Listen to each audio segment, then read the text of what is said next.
Fifth Street. Look, y'all put y'all faith in presidents like they gon' change this country. Run the league and let y'all play cause y'all gon' make a money.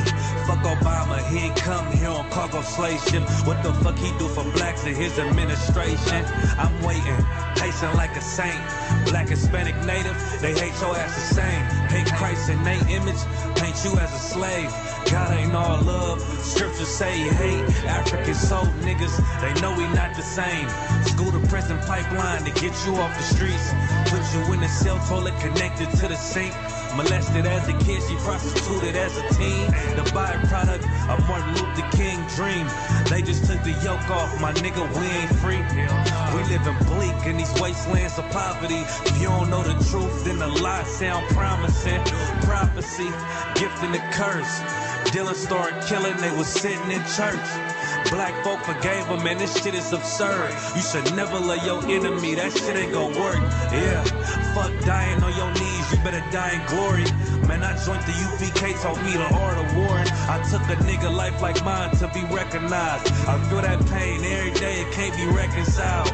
Pops banging, my sister a prostitute. My brother got life, and somehow I still found the truth. War ready, no cowards, no excuse. Fuck reparations, you can't bandage no open wounds. Blood on the leaves, body swing hung from a noose. I was on a run in Nashville and I found the truth. I called the school, classes being held by the shock on my life. I wanted to be a gangster like a cop. Do this for my brothers, real brotherhood. Everything we do, we got it out this book. My nigga, I can never be no African. UPK the only authorized acronym.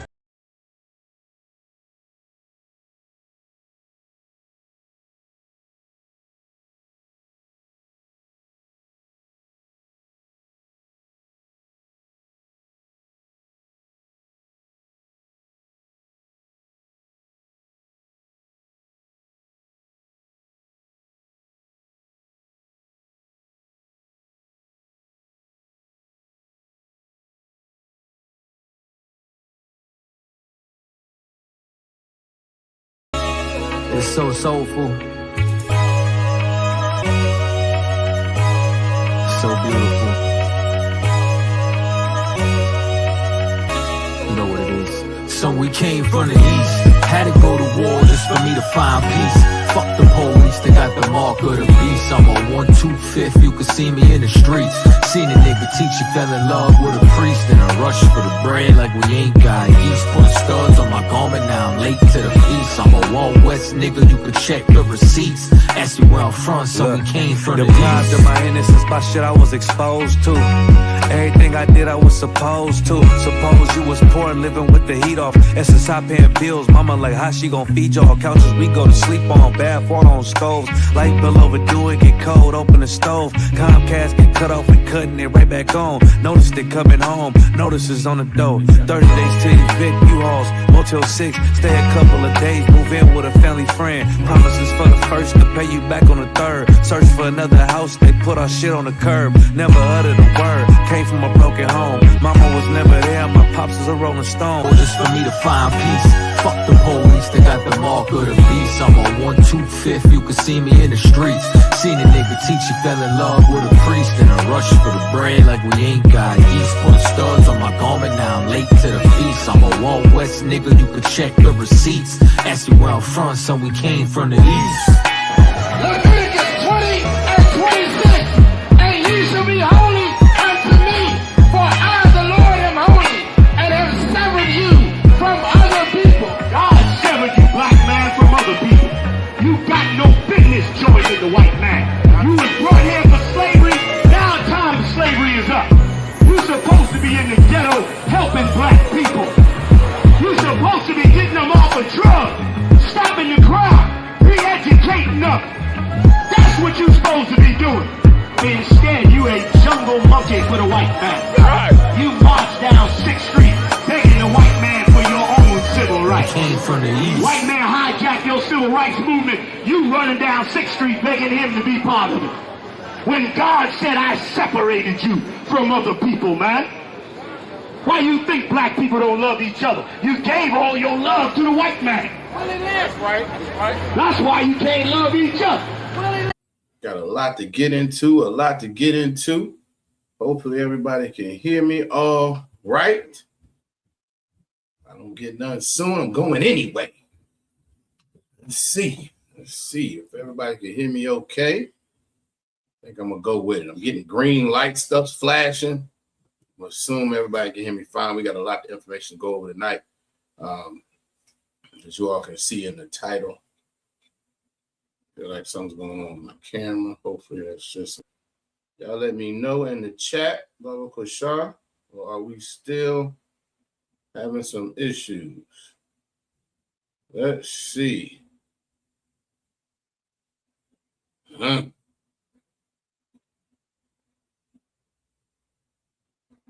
think we still having issues. What the heck is that about? Let me see.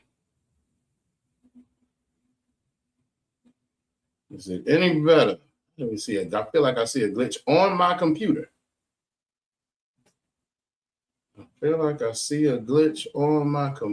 Is this any better? Or is it still glitching? Right? All right. Maybe it's better. If I don't hear, we're going to keep going unless I hear otherwise. All right? We will see what's going on. All right. But all across the world, all across the nation, we teach our history because it's so important. So important for us to learn. Okay, Most High in Christ to wild. All right. All right. So we're gonna get into it, as you all can see by the title. I don't think I gave a courtesy salute. Maybe I did. I'm gonna do it again. I did not. Okay. The wow. All right. Shalom. This is for the brothers. Courtesy salute. Shalom. Yahweh Hashem Yahweh Shabbat Rakatah. To the sisters, Shalom, Yahweh Shamar, Alathan Bahashem Yahweh Shah. All right. We got a few folks in the chat. Let's see who we got in the building real quick. My princess Tazariah is in the building. Shalom, Yahweh Shamar, Alathan Bahashem Yahweh Shah. I'm going to tell you right now, Princess Tazariah, I'm Tawab. I've had a good day. I've had a good morning. We're going to get the water, get his sister a hand, always making sure she put that Hebrew in the chat. Yeah, right. We are Tawab. Wa'atha. All right. Wa'atha. My brother, Officer 500, Officer Yagadar is in the building as well. Shalom, shalom. All right. We got the sister Kenyatta's in the building as well. Shalom, sis. My rib, Akwathra Shalom, shalom. All right. Trooper McCoy Allah is in the building and literally in the building, Most High in Christ. Damn right. All right. We got Captain of 10,000, Yarash Ma, in the building as well. Good to see you, sir. All right. Aqua off the bar is in the building. Most High in Christ. Damn right. We got Officer 50, Yabakar is in the building. Good to see you, brother. Excellent. Let me see. He said live on location. Okay, sister says she had to log off and log back in. No sweat, sis.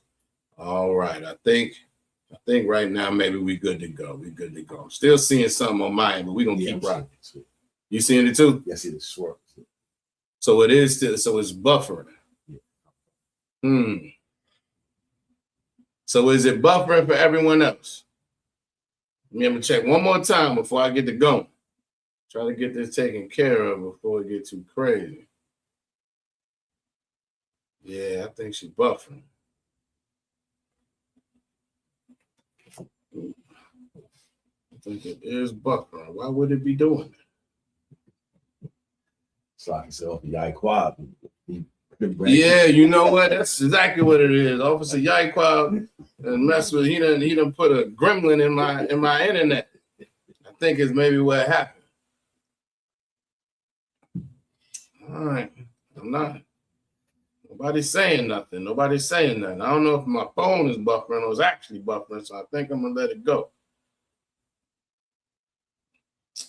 I tell you what, I heard you very well over the internet, so we good to go. All right, we're gonna go. We're gonna go with it. Like I said, y'all put in the chat if I might need to log back in, refresh my page. I don't know, but right now we good. I don't like this, so we're gonna do that. All right, maybe that'll help. Shit, I don't know. All right, so we're gonna get into it. As you all can see by the title, we're going over the history of white violence on or against the nation of Israel. All right. The nation of Israel, it does. What does it does mean? It does look good, or is this choppy? Y'all had con. I don't even know what I asked. So like it. We're gonna go over this history. We're gonna go over this history because there's so much, like so often, right? We don't understand. So often we don't understand the violence that we suffer at the hands of the oppressor. We don't have any idea where it comes from. How many times has anybody asked themselves, or somebody asked kind of out loud, why do they hate us so much? Why do they want to oppress us so much? Why are they so violent towards us? If you have found yourself asking these questions directly or hearing them indirectly, you're going to get some information tonight. You're going to get some answers tonight. Now, this is not going to be the easiest class to stomach.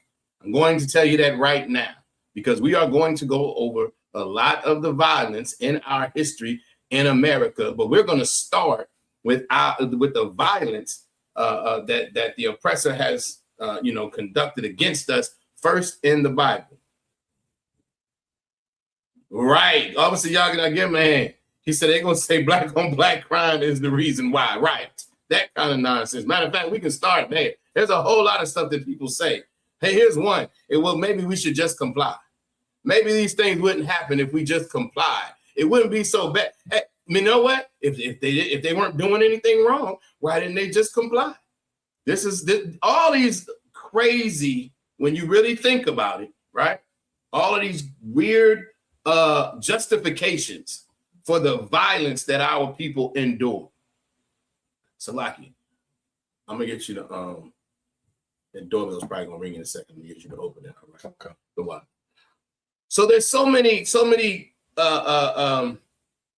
illogical things that people say. So many illogical things that people say in an attempt to justify the violence that happens against Black people, particularly in America. But these things have been happening for literally thousands of years. Not just the centuries that we've been here that we're all familiar with, but thousands of years till it rings. Matter of fact, we're going to start in the book of Obadiah. Who can tell me what the book of Obadiah is about other than Salakia, other than Officer Yagadar? Who knows what the book of Obadiah, what the subject matter in the book of Obadiah is? Don't even worry about it. That's not it. It's a different thing, though. So, who can tell me what the primary subject matter in the book of Obadiah is?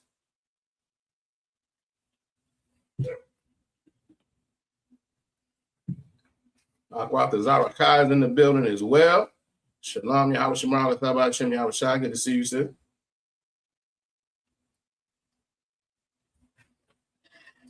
Who want to take a guess? You're open to answer any questions. I'll do it, say Slaki, raise your hand or whatever. But either in the chat, okay, Aquathra is honest. She said no clue. She said absolutely no clue, no sweat. Shalom, shalom. All right. So the question on the table is, who can tell me primarily what the subject matter of the book of Obadiah is? Go ahead. Sorry, sir, if I'm not mistaken, it's about destruction of Edom. It is about the destruction of Edom. Y'all give them a hand. All right. If you could, truth.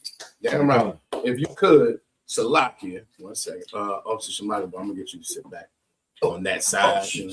Nope. We're gonna do the structure correct. I mean, you could. Okay, either way. Yeah, it didn't matter. All right, no sweat. So you're gonna be there. All right. Please, if you can get Obadiah 1 and 1 for me. The vision of Obadiah. This is a vision. Salaki, I'm supposed to be doing so much up here. This is a vision that Obadiah is having. I'm gonna try to pull this up. Y'all give me a second.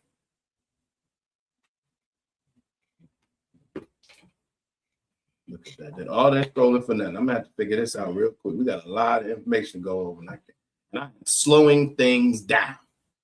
Salaki. Let's see if this is gonna work. All right, go ahead. Thus saith the Most High power concerning Edom. Thus saith the Most High power concerning Edom. So this is a vision that Obadiah is getting, and he's about to speak the words that the Most High gave him to speak in his vision. Keep going. We have heard a rumor from the Most High. We have heard a rumor from the Most High, right? We got some news. Something's about to happen. We done heard about something. Go ahead. And an ambassador is sent among the heathen. An ambassador is sent among the heathen. What does that mean? Who wants to give it a shot? What does that mean? Damn right. Damn right. Obviously, Yakadar said Obadiah is short and satisfying. You damn right it is. Absolutely. And yes, this is a prophecy. Graceful Gazelle, it's a prophecy. This entire chapter is a prophecy about Edom. All right. Now, Salaki, before I go on, now there's a question on the table, right? Who is the ambassador? The other question I got though, who is the Edomite? Who are Edomites? Real quick. Go ahead. So like the sound of the Hebrew, the Edom means red, so the red people. The red people. Who are the red people? If I could, Go ahead. so-called goddamn oppressor, the white people. Damn right. The oppressor, the white man. That's right. These are prophecies about the white man. Prophecies about the oppressor. So again, read it from an ambassador one more time, Bible Kashan. And an ambassador is sent among the heathen. Okay, so who's the ambassador that's sent among the heathen?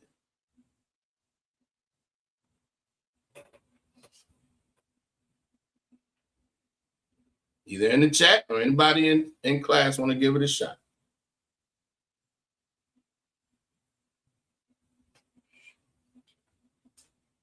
So we first got to know what does ambassador mean. That is an excellent question. That is an excellent question. Who wants to give me with the definition of ambassador, or do you have it? I can get it for you, sir. Go ahead. So according to the Merriam-Webster dictionary, an ambassador is an official envoy. It is a diplomatic agent of the highest rank accredited to a foreign government or sovereign and appointed for a special and often temporary diplomatic assignment as a resident representative abroad. It's an authorized representative or messenger or an unofficial representative. All right. That's the definition. Who can give it to now? Who wants to break that down in layman's terms? Look up the word Baba Kashan, envoy, E-N-V-O-Y. Come on.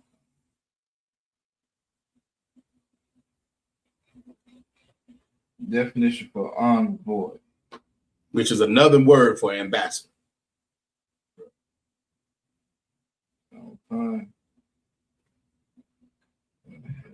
Okay.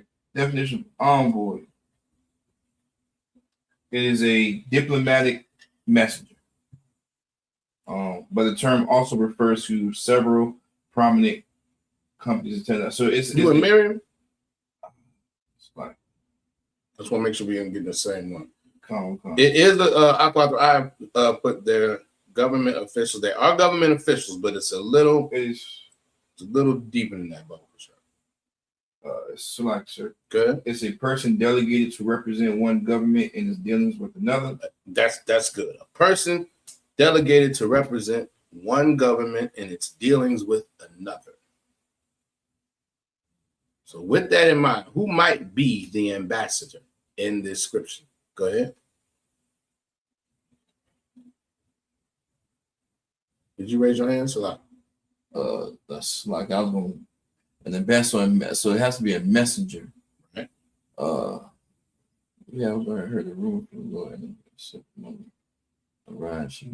That's another definition. Aqua off the bar, put in the chat. A minister let me get this right, plenipotentiary. I think I pronounced that right. I don't know what that word means, but accredited to a foreign government who ranks between an ambassador and a minister resident. That is a very, very specific King Kings are not typically ambassadors. They send ambassadors. So like, Go ahead. this ambassador be Christ. Right. Give him a hand. Exactly. All right. Because when Christ comes, while he's our king, right? While he's our king, he's the ambassador because the government that he's going to reign over is the Lord's. Is the Lord's kingdom. Make sense? All right. So after it says, read from ambassador again. And an ambassador is sent among the heathen. Why is Christ sent among the heathen? What would a Christian, before you answer that, why would a Christian say Christ is sent among the heathen?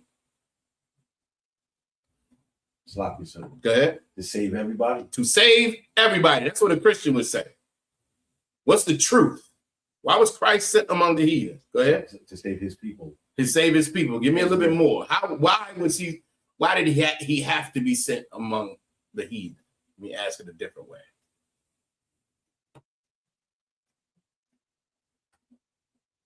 So Sloppy, if I could. Go ahead. So that he would stop oppressing the people. I'm not asking it right. I'm not asking it right.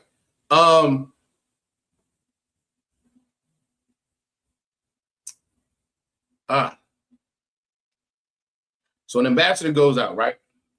And they're going to deal, they're an intermediary between governments, right?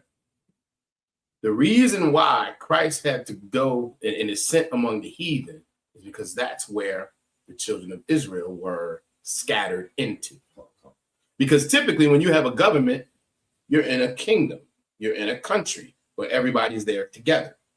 We don't have that because we're scattered abroad. Makes sense so far? Okay. Most High Christ. Keep going. Arise ye. So now, go ahead. And let us rise up against her in battle. So Christ is being sent into the among the heathen to speak specifically to the children of Israel to say, arise and let us go up against her in battle. Now, how, if anybody, I know y'all probably know this, we don't go to battle right now with weapons. How do we go to battle? It's like, sir, Good.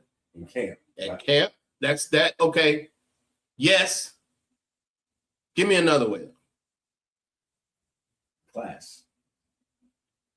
Close. That's part of it. Sounds like good. So go ahead. By the Bible. Say that again. So how we go to war? The question was, how do we go to How war? do we go to war against the heathen? Oh. How do we go to war against Esau? Maybe I gotta ask it clear. How do we go to war against Edomites right now? Is the question. Stop you, sir. Go ahead. Waking up our people. To do and so what are we getting them to do though? When they wake up, then what happens? Go ahead, sir. By following the law, statutes, and Give her a hand. That's our warfare. That's our warfare. And Aqua off the bar put it in the chat. I'm not even sure she knows she put it in the chat. She said with the word of the Most High. And that is an accurate answer. But I would have asked for just to drill it home a little bit more so you get the actual meaning of it. You understand what I'm saying? So that's our warfare, right? And that's how we're going to go to battle. Skip me down to verse 9. Oh, come on. Hold on, because I got to get my computer this. Hold on. Go ahead. Verse 9. And the mighty men, Go ahead. O Timon, Timon. O Timon, Right. Who is Timon? Anybody know? You know, I don't know if we're going to be able to share these. It's too many. We got a lot of scriptures going. So we just going to listen to the trooper read right now. Timon. Anybody know who that is? It's like that's a nation, right? Family, right? I'll take a family. It's the so-called Africans, La. Egyptians, La. Timon. Oh, Timon. I'll take a better word might be tribe. Oh, But I tell you what, for time's sake, Canaanite. not Canaanites. You take me to Genesis 36 and 9. Genesis 36 and 9. And here's the hint. This is why I asked this question. This entire chapter the entire book is about who? Who do we say? Esau. Or Edom. Or the oppressor. So who is Timon? Genesis 36 and 9 is where we're going to start. You got it? Come. Go ahead. And these are the generations of Esau. Go ahead.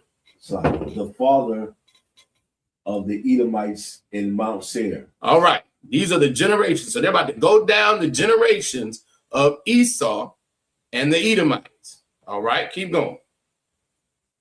Verse 10. These are the names of Esau's sons. All right. Eliphaz, the son of Adah. Go ahead. The wife of Esau. So Eliphaz is the son, Adah is Esau's wife. Keep going. Ruel, the son of Bashemath. So Ruel is the son, Bashemath is who? Keep going. The wife of Esau. All right. Verse 11. Keep going. And the sons of Eliphaz were Timon. Stop. The son of Eliphaz was who? Timon. Who? Timon. Exactly. So who is Timon in relation to Esau? His son. Well, his grandson. There you go. It's his grandson. Exactly. The grandson of Esau. All right. So now take me back to Obadiah. Chapter 1, verse 9. Obadiah, chapter 1, verse 9. And the mighty men, O Timon, shall be dismayed. What does it mean to be dismayed?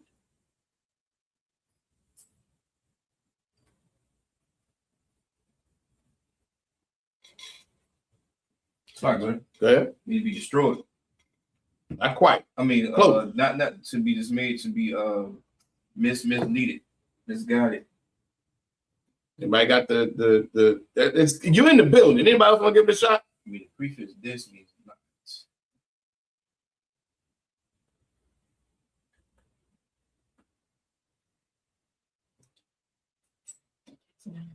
Go ahead. To be disappointed.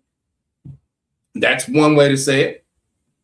I think that's one way to say it, but I'm looking for Salon, please. Be worried. Y'all are not with me. I don't know what's happening. You and Miriam's? I'm in Miriam's. Dismay? Dismayed means experience or showing feelings of alarm, concern, dismay, upset, worried, or agitated because of some unwelcome situation or occurrence. Okay, that's fine. Let's go. Okay. It's like I was thinking like more confused. This definition works. I was looking for a particular word in dismay. Dismayed is part of it. So when you look up just dismay, right? Which is again is part of dismay. It says to cause to lose courage or resolution because of an alarm or fear. You look at me like that.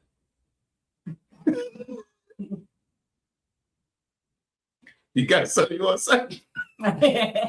So won't be worried or misguided. The point I wanted to drive down is the loss of courage. Okay. All right. That's the point I want to drive down. And you're going to get it as I keep going. Come. Go ahead. To the end that every one of the mount of Esau may be cut off by slaughter. All right. Read that one more time. To the end that. To the end that, meaning they're going to be dismayed. To the end that, meaning so much so, keep going. Every one of the mount of Esau. Every one of the mount of Esau, every one of them, right? The entire nation, right? May be cut off by slaughter. May be cut off by slaughter. What does that sound like? Cut off by slaughter. It's pretty straightforward. What's going to happen? They're going to kill the whole line. They're going to kill the whole line. Now read the whole thing. The Bible is written by, for, and to black people. Read the whole thing again. And thy mighty men, O Timon, Mm-hmm. shall be dismayed. You're gonna lose courage. Go ahead. To the end that every one of the mount of Esau may be cut off by slaughter. You're gonna lose courage so much so that your entire nation is gonna be cut off by slaughter. You're gonna be scared to death, physically and literally. You understand what I'm saying? We talk like this. Who else said, man, I was scared to death? Don't nobody say that. That's what this is saying. You're gonna lose courage so much so you're gonna be cut off with slaughter. You're gonna be scared to death, both literally, because you're gonna die, and figuratively. All right. Keep going. Next verse. Verse 10. For thy violence against thy brother Jacob. Stop. For thy violence against thy brother Jacob. So it's given the reason. Why? For thy violence. Esau is a violent nation, but particularly against who? Thy brother Jacob. Thy brother Jacob. Who is Jacob? What was Jacob's name changed to? Israel. Sloppy said Israel. Israel. Right? I'll off the bar got in the chat as well. I see you. I was right. Put genocide. That's a great word. Why is this not? This is not what I would describe as genocide. Who can tell me why? Go ahead. Because they're doing it to themselves versus it being done. This is going to be done to them by us when Christ returns. Go ahead. I mean, as far as them being scared to death, it's that they're doing that to themselves. He was having that fear. Okay, I got you. I think I get what you're saying. They're going to be scared to death because when Christ returns, It just happened. right? But why is it not genocide though? Oh, go ahead. Because how can I say it? They did it to us, so it's Give them a hand. it's get back, it's getting back to them. This is for crimes. And the scripture tells you right there, for thy violence against thy brother Jacob. That's why this is happening. Because you're so violent and you have been so violent to Blacks, Latinos, and Native Americans, your entire nation is going to die. That's why this is all happening, right? The cause is your bloodthirst. Why does it say thy brother Jacob?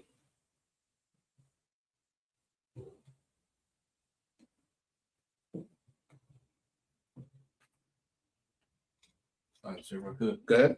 He's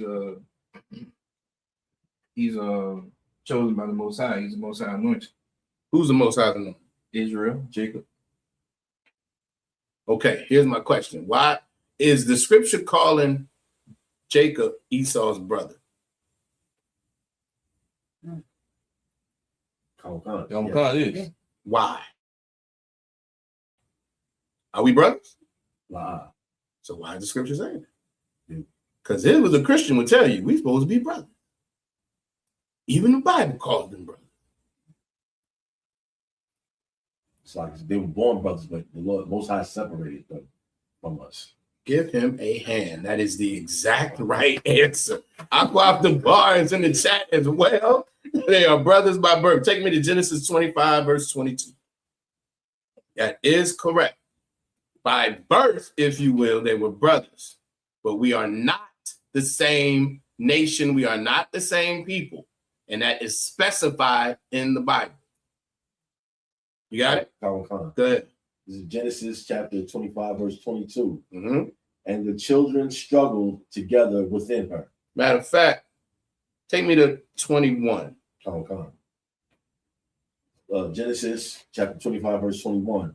And Isaac entreated the Most High for his wife. Keep going.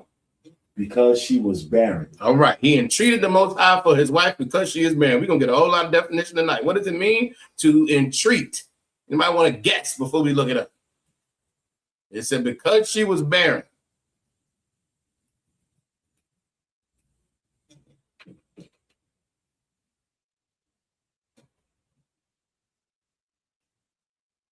does it mean to entreat? Right. Oh, see, I said we are all brothers in Christ. That's what the Christian church teaches. And if you don't know the actual Bible, you'll read that verse, Obadiah 1 and 10. Well, it said, brothers. No, it's not. It's not the truth.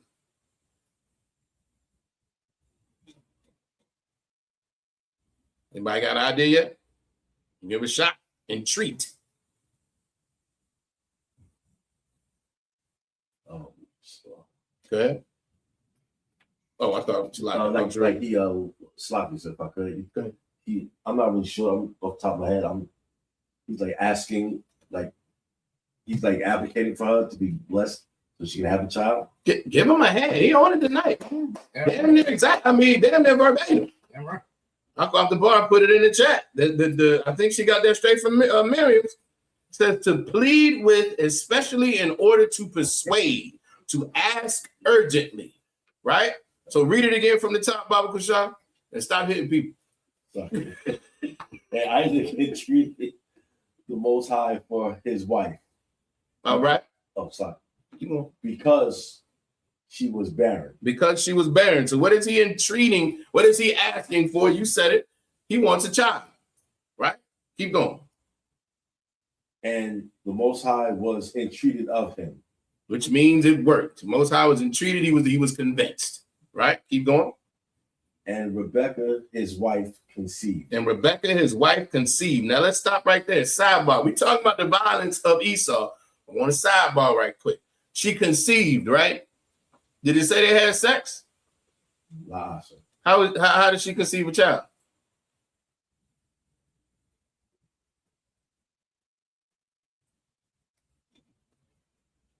It's taking longer. Y'all concerning me. Go ahead. It's lucky they had to have sex. They had sex.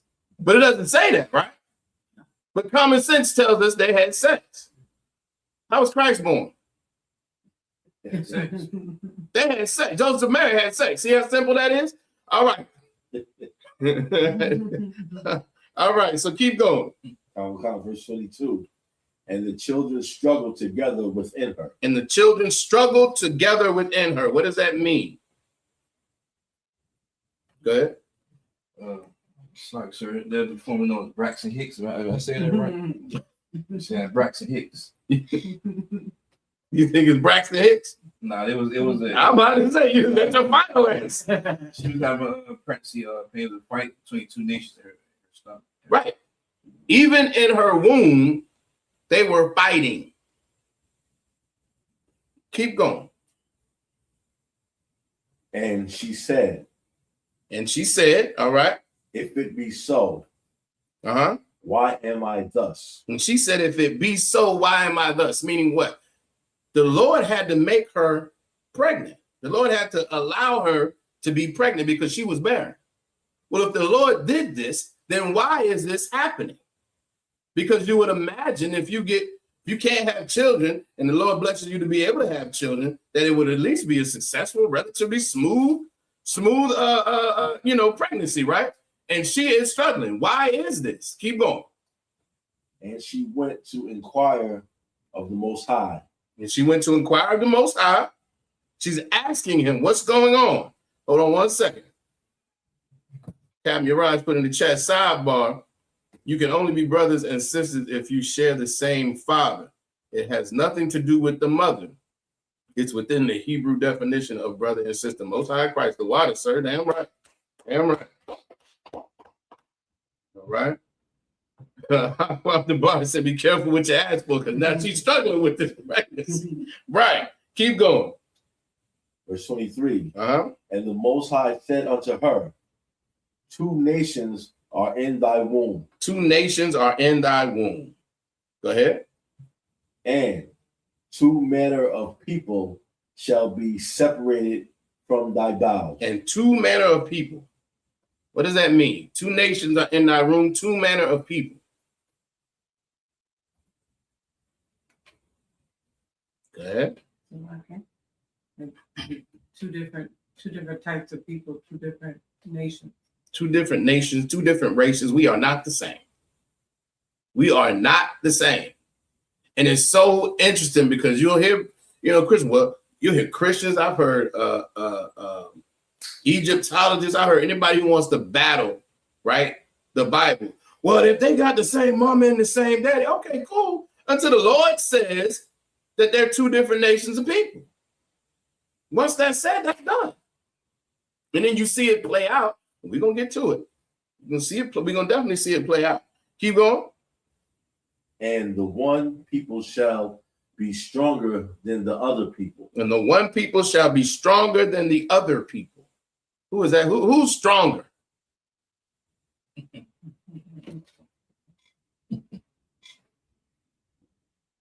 Y'all concern me. Anybody? What's the Bible bar raises in? So-called Black Latino Vineyards. Damn right, give him a hand. You damn right. We are stronger, we are better, we are smarter, we're everything. We are the salt of the earth. It's just the truth. That's why we're better in sports. That's why we're better in music. That's why we're better. We have more inventions. That's why everything Esau has is because of us. Go ahead. So like I said, I do find it interesting that the Lord speaks to them, us being separate even in her womb. I think that lays the foundation of how we should be now. That's an excellent point. Give her a hand. That's an excellent point. Keep going. And the elder shall serve the younger. And the elder shall serve the younger. Who was the oldest? We're not gonna pull that scripture, but does anybody know who the oldest was? Go ahead. Oh, well, Esau. Esau was the oldest. And by birthright, who was supposed to be in charge? Esau. Esau, because he was the elder. But this is the Lord saying that's not going to happen, right? That's not going to happen. Now, take me to, I think it's Psalms 58:3.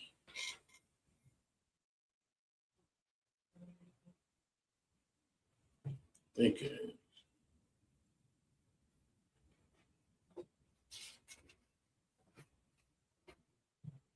Yep, that's it. This is Psalms chapter 58, verse 3. Mm-hmm.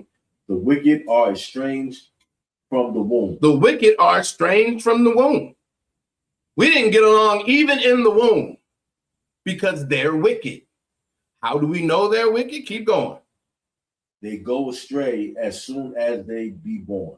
Go ahead. Speaking lies. Speaking lies. Who is the devil on the planet? Who is the deceiver on the planet? The white man. And we are estranged. He's estranged from the womb. We were never supposed to get along. It was never going to happen.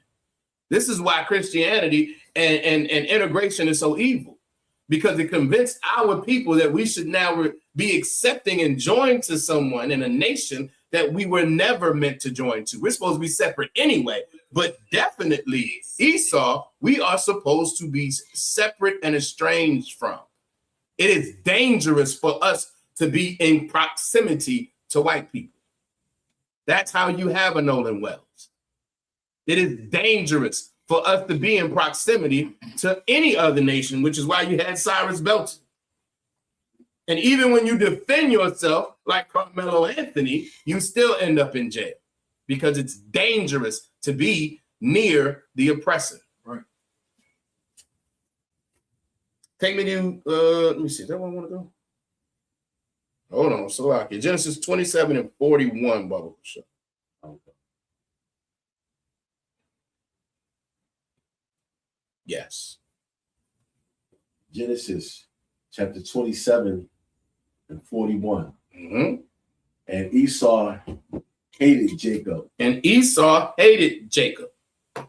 And he hates us now. No, ever get it twisted and think that these oppressors really like black people. They like rap and tacos. They're like cheap labor. They like for somebody to come and put a roof on real quick. There's a lot that they like, but it's not us. It's what we provide.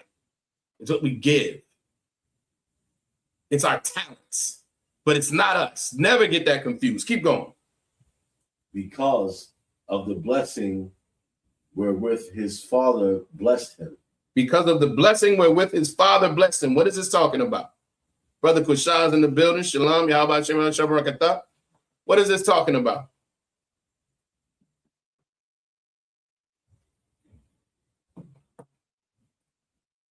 Who wants to give it a shot? Who has any idea? Like it, sir. Go ahead, sir. Esau was mad that Jacob received the blessing that he was supposed to get. Give her a hand. Damn right. Now, was he supposed to get the blessing? Come on. Was it? Esau? No, I'm sorry. I'm talking about Esau. Was Esau supposed to get the blessing? Oh, Really? Slacky. Good. Jacob was supposed to get the blessing, but Esau was birthed first. Correct. So why was Jacob supposed to get the blessing? Oh, go ahead. Might be because the Most High said it. What did he say? I want to make sure y'all with me. I'm sorry, I can't hear you. I mean, What scripture did we just read? And the elder shall serve the younger. On top of that, what did Esau do?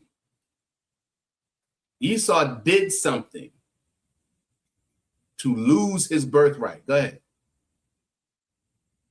like you didn't finish the sentence. Gotcha. But I know that he did threaten to kill Jacob. That's true. We're gonna read that in a second. Oh. Okay. Let me ask it a different way. We just read that the elder would serve the younger, which means the younger was going to really get the birthright. How did that then happen after they were born? Don't nobody remember?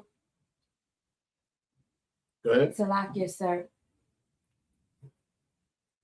I believe the priest spoke to Rebecca and told her to wrap Jacob in the wool so that his father would think it was Esau. Yes, that is how it happened. That's partly how it happened, but it happened. But what I'm talking about happened before then. Hold on 1 second. Captain Rod says, think of it as brother nation or brother country. We have the same origin, but we are separate. Most High Christ, the water, sir. Okay, you're talking about how, yes, the Lord spoke to Rebecca and said, you know, put a goat's. She told she told Jacob, which is Yaquab in Hebrew. She told him that. Shout out to Officer Yaquab, right? She told him put a goat's hide on so that hair was there, so Isaac would believe that he was talking to Esau. That being said, there's something that happened before them. For time's sake, I'm gonna give it to y'all. Y'all gonna be like, oh yeah. Esau sold his birthright to Jacob. Now I told y'all was gonna do it. Oh yeah. And he came in hungry, wanted some raw meat and some soup. He said, I give it to you. You gotta give me your birthright. Fine. Right? So whose birthright was it? Who was supposed to get it at that point?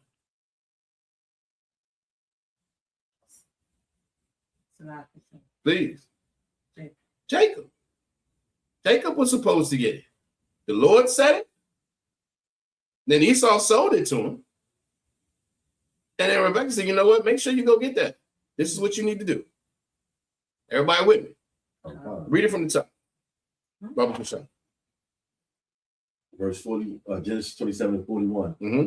And Esau hated Jacob because of the blessing wherewith his father blessed him. All right. He hated Jacob because of the blessing wherewith his father blessed him. So he hated Jacob because he got the blessing.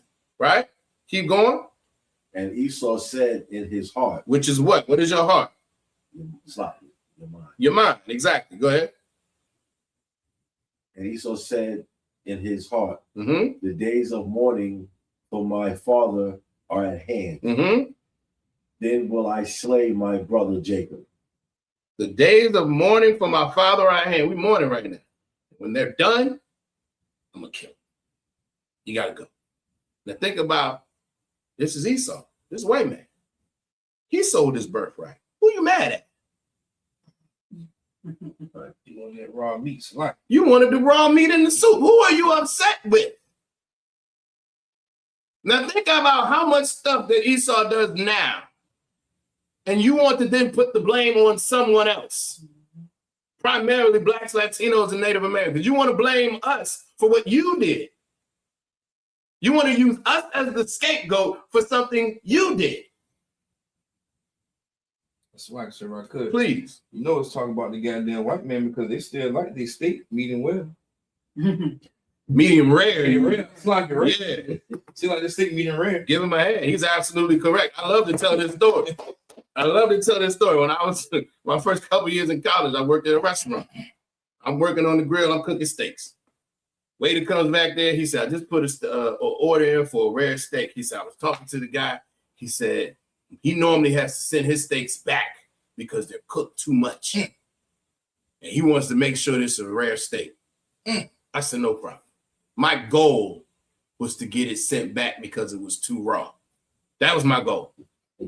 I put it on one side for about 10 seconds, other side 10 seconds, and it was pretty thick steak. And I remember I rolled it, and I put it on the plate. Blood was still coming out of the thing. I said, I know this is coming back. 15, 20 minutes went by. Waiter comes back. He said, man, that was the best steak he ever had. That's who they are. It's like, so he want us to still say move. Right. He want the damn steak come out walking on the plate. Good night. You're absolutely correct. But this is exactly who they are. They make horrible decisions, make terrible decisions, and they want to blame someone else. They want to play. Who can answer my guy? Play what? Victim. They want to play the victim. That's what they do. That's what they're professional at. All right. Take me to Deuteronomy 25 and 17. Which time we got? We done.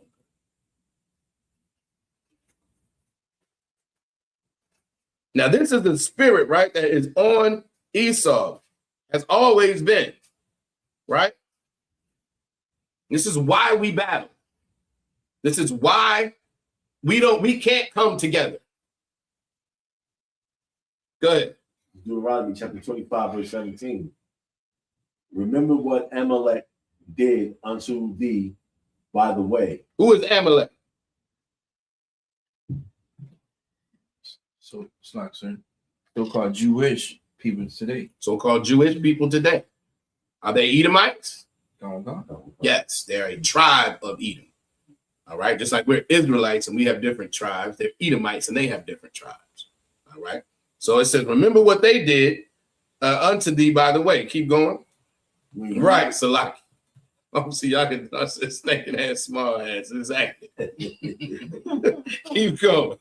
When ye were come forth out of Egypt. When you will come forth out of Egypt. What is this? What is this talking about? When you will come forth out of Egypt. It's like Go ahead. bondage. I mean, it's like, I mean, yes, but I mean, it was actually when the days of Moses. We let what was happening when we were coming out? What's the term that's used? It's a whole book. I give it to you. It's like the Exodus. The Exodus. Yeah, the Exodus. Okay. I get it. All right, it's talking about the Exodus, right? So we're coming out of Egypt, right?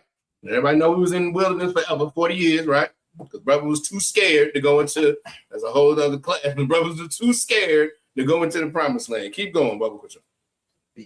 Verse 18. Uh-huh. How he met thee by the way. How he met thee by the way, meaning he met y'all. What happened? Keep going. And smote the sloppy, and smote the hindmost of thee. And smote the hindmost of thee. What is this describing? What does smoke mean? Go ahead. Is it to kill? It can be that. I'm sorry. I know. It can be that. Attack. Think about this as an attack. You hit. If you smite someone, you hit them, you punch them, you attack them. All right. And when it says the hindmost of thee, what does that mean? What's hind parts? Go ahead. Wait a minute. First of all, speak up, please. I couldn't hear you. I have the portion of them. Is that what hind parts are? I mean, So this says the hindmost. Sorry, sir. Good, it's your butt. Yeah, your hindmost is your butt. It's your bottom, as Tazra put, right? Now think about that. Why is it hind? Because it's behind. It's your behind, right? So if they smote the hindmost of us coming out of Israel, what does that mean? Go ahead. They snuck up on. They snuck up on us from the back. Right? That's what this is saying. Right. They snuck up on us from the back. All right. Keep going. Even all that were feeble behind thee. Even all that were feeble behind thee. What does feeble mean? Go ahead. Weak. All right. Even the weak ones in the back. Right? Keep going. When thou was faint and weary. When thou was faint and weary. They waited till we were at our weakest point and attacked from behind the weakest point of the weakest ones of our people. Women and children in the back. And that's who they decided to attack. Who does that sound like now in America? Sonia Massey. Sandra Bland. This is who they decided to attack. Keep going. And he feared not God. Right. He didn't fear the Most High. He didn't fear the power. He said he's going to do it anyway. This is who he is. Take me to Psalms 1. And then we go. Now, this is just talking about violence against our people now. Right? This is examples of Psalms 137, verse 7. That's like, sir. Please. Add on the Sandra Massey and Trayvon Martin. Trayvon Martin, give him a hand. Tamir Rice. Babies. You are attacking the weakest of us. Damn right. The book of Psalms, chapter 137, verse 7. Remember, go ahead. O the Most High, the children of Edom in the day of Jerusalem. Remember, O Most High, the children of Edom in the day of Jerusalem. What happened? Keep going. Who said, raise it. Raise it. What is that? Go ahead. Even to the foundation thereof. What does that mean? What does raise it mean? R-A-S-E. Told you we're going to get some definition tonight.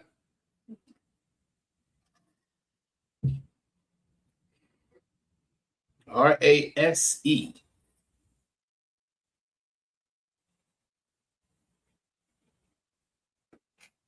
Damn right. Oh, man. Oh, so y'all get I didn't see you in the chat. Salafi. He said, let me get my mouse right. Yeah, obviously Yagadar said Tamir Rice, Trayvon Martin, abortions. Hello. Excellent point. Rosewood. Damn right. Tulsa, Oklahoma. Lake Lanier. He on it. This is violence. All of this is violence toward Blacks, Latinos, and Native Americans. Aquaf DeBar said erase. And Aquaf Ryan said demolition. I'll take both of them. Means to destroy, even to the foundation thereof. As Officer Yagadar put in the chat, Rosewood, Tulsa, Oklahoma, Lake Lanier, Queenstown in D.C., Freedom Land in D.C., Seneca Village in New York. All of this is violence. It's over and over and over again, and it's in the Bible as well. Keep going. Yo, Salaki, even to the foundation thereof, meaning what? Bring it all the way down to the ground. Right. It's not enough just to, like there's no, what is the word? Insatiable? It's an insatiable bloodlust is really what they have. That's why you have mobs that get out of control. We're gonna get into some some of that in a minute. Keep going, Bible Quishon. Verse 8. O daughter of Babylon. Oh, daughter of Babylon. Daughter of Babylon. The daughter of Babylon now is who? Is where, I should say. Who? Maybe who? So, who's the daughter of Babylon today? It would be America. America. America is the daughter of Babylon. Because everything they were doing in Babylon, they're doing here now as well. Keep going. Who ought to be destroyed. Who are to be destroyed. They have to be destroyed, and they are going to be as soon as Christ returns. And when he returns, keep going. Happy shall he be. Happy shall he be. Somebody gonna be happy. Who gonna be happy? Let's find out. Go ahead. That rewardeth thee as thou hast served us. Happy where we're gonna be when we get to reward them how they have served us. Please. So, like, is there some significance in the fact that America is like the daughter of Babylon versus the son? The daughter versus the son, I'm not sure. It's I a don't- daughter of Babylon. Right, I got you. There's some significance. She's a whore. That might be. I don't know that. I have to ask that, but off tops, that's what I'm thinking. America's a whore. America's an absolute whore. Whoever, that's why whoever can serve, and this goes back to who white people are anyway. Whoever can serve them, whoever can benefit them, that's who they'll deal with. They have a hate for us that's different. I'm gonna find out. I'm gonna ask specifically, but I think obviously y'all get that crazy. He said it's like the Django book of the Bible. Damn right. I'll ask the question, or maybe we can ask Cap on Wednesday in Wednesday's class. That's a good question. It's like, Please. it is a good question because I'm thinking more of a reproducing aspect of it. Could be that as well. You know, Could be. To like, It's a good question.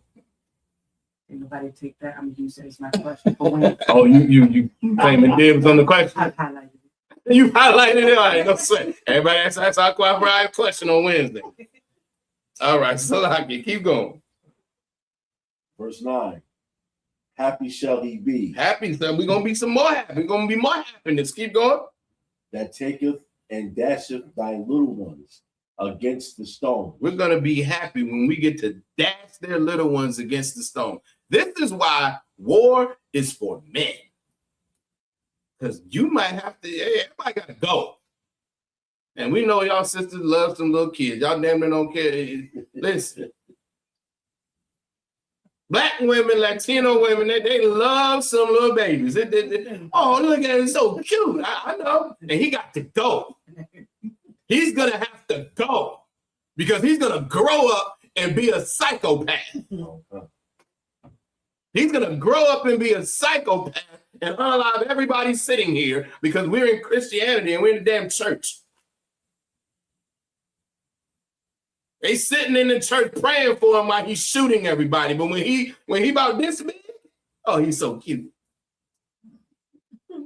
And that's why men have to be the warriors, because they gotta go. All right, take me to Ezekiel 25, verse 12.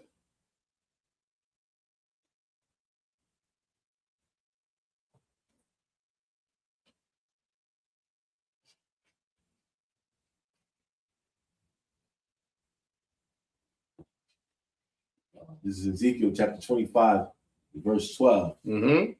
Thus saith the Most High Power, Mm-hmm. because that Edom hath dealt against the house of Judah by taking vengeance, Because Edom has dealt with the house of Judah by taking vengeance. Now, who is the house of Judah specifically? Go ahead. The Negro. All right, I'll take that. The so-called Negro. Who is he biblically? What? No, let me change that. Yeah, who's the house of Judah named after?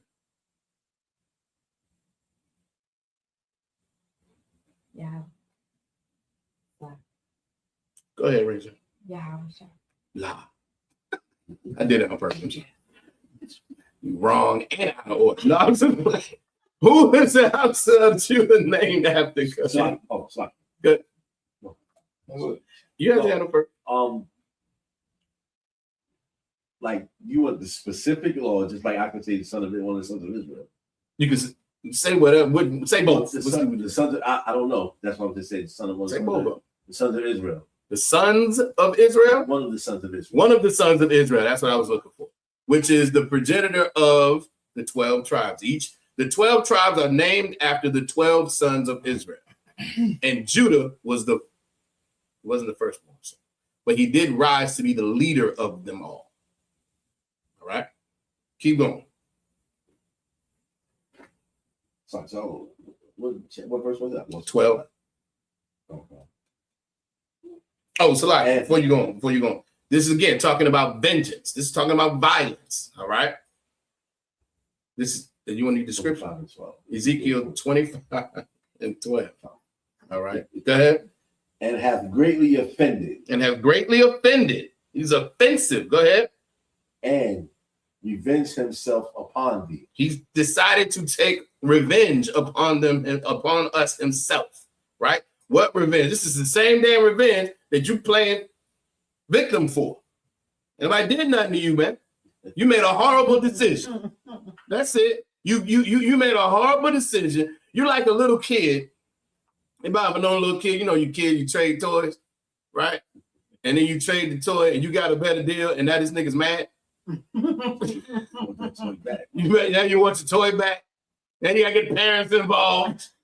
Now I gotta go to my parent. He gave me, I really like this yo-yo he had. I thought it was really cool, and I gave him my Xbox because I thought I was gonna have so much fun with this goddamn yo-yo. And now I gotta go to my parents. Please get my damn Xbox back. And now they got a policy. Now, I mean, everybody gets that, right? They're children. Esau was not a child. You out hunting deer, killing animals, and you so damn hungry for raw meat. I don't care about my birthright. And then later on, I shouldn't have done that. Well, I don't got nothing to do with your buyer's remorse. I really don't care about that. All right? So I can keep going. Verse 13. Therefore, thus saith the Most High Power. Here's what the Most High is going to say. Go ahead. I will also stretch out mine hand upon Edom. He's going to stretch out his hand upon Edom. Go ahead. And will cut off man and beast from it. You're going to be cut off from everyone. Everything in your kingdom is going to be destroyed. When this nation falls, if you are not in the ISUPK and the Command and General, it's going to be horrible for you. Even if you are Israel, because you have not separated yourself and made sure that you have the protection of the Lord. And so you're gonna end up experiencing everything that he experiences, that when the Most High stretches his hand over against him. Go ahead. What's the luckier, sir? I guess I was unclear about, when that time comes and we rule. Mm-hmm. I know it talks about several of our people will perish. 2/3. Mm-hmm. But I'm trying to make sure I ask this right. But so some of them will stay. Some of them will be here still, or all them going, and it's just going. Meaning the Edomite? No, us that weren't in the truth. Am I asking that right? Yes, I believe you are. I thought all of them. I thought all of them were going to be gone. 2/3 of us are going to perish. Now, whether all 2/3 are in the truth or not, that's what you asked. Or all the remaining third, are they going to be in the truth? A good question. Another good question. You write it down. Yeah. Excellent question. Excellent question. My guess, I'm going on record with this, is that even some that are outside of the truth may survive, because some of the Edomites are going to survive. How do we know? It's not because they got to be our slave. Say it again, say it loud. Salaki, because they gotta be our slaves. We need some slaves. We need some slaves. That's right. I said say it loud. I thought Salaki. it was loud. They have to, yeah, they're gonna have to survive because they're gonna have to get to work to build up the Lord's kingdom. All right. But that's an excellent question. Keep going, Baba Bashar.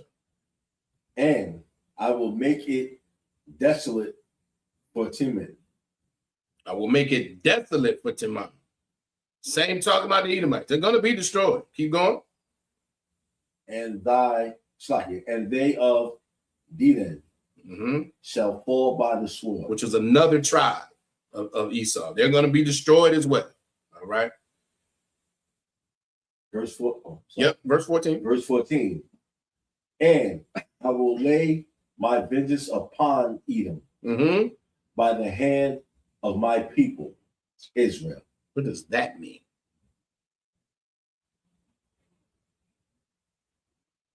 I will lay my hand upon Edom by the hand of my people, Israel.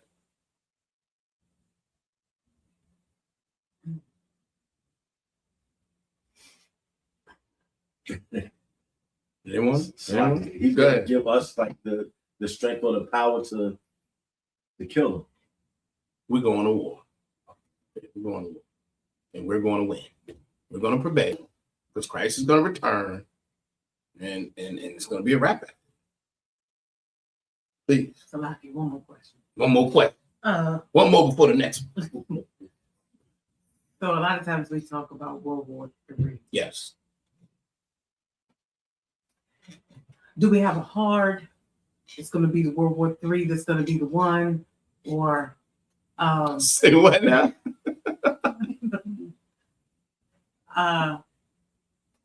Like is that for sure the war that that's the one we're looking for, because we had the one, we had two, and the third one, yes, the third one is going to do the Bible. Go ahead. Does it, Salaki? Does the Bible specify the third one is going to be harm? I got you. Where is that scripture? It says the first and second woe past. I'm paraphrasing that. Hold on one second.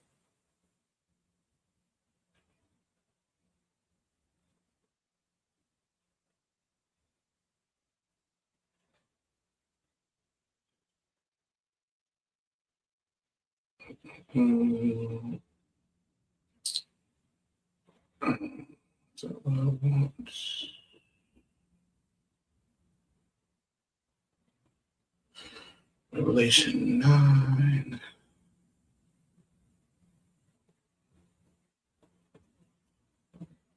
Revelation 9. Oh, come on. Phone.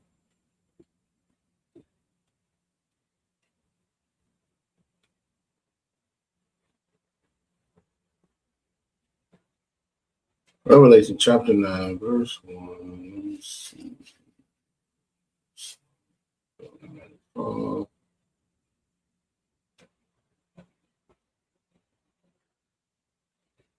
don't think that was it.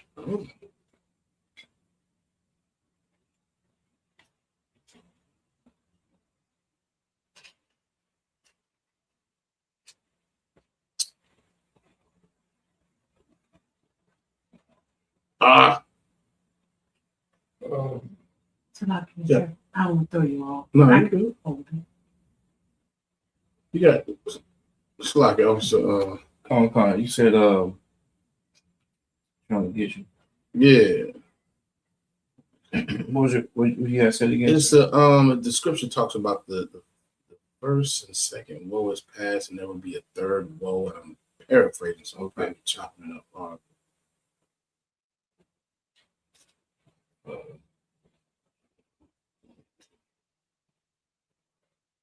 Somebody phone? No, it's on vibrators. No, sir. All right, sir. I think that y'all you talking about Revelations 11 to 14? 11 and 14, the second will pass, and behold, the third woe cometh quickly. Yes. So what you see in Revelation is a vision. And it's talking about the woes. Those woes are the world wars. And so in I think in chapter 9 it talks about the first woe passed, and there's 2 woes that need to be after. So you had the second woe, and then he talks about in Revelations 11 and 14. You got it. Come on, sir. Go ahead, please. This is the book of Revelation, chapter 11 and 14. The second woe is past, and behold, the third woe cometh quickly. So this is another woe that has to come. This is another world war, but that one is not fully described in the Bible. It hasn't happened yet. The first 2 have. The third is coming. Does that answer your question? Kind No, it don't look like.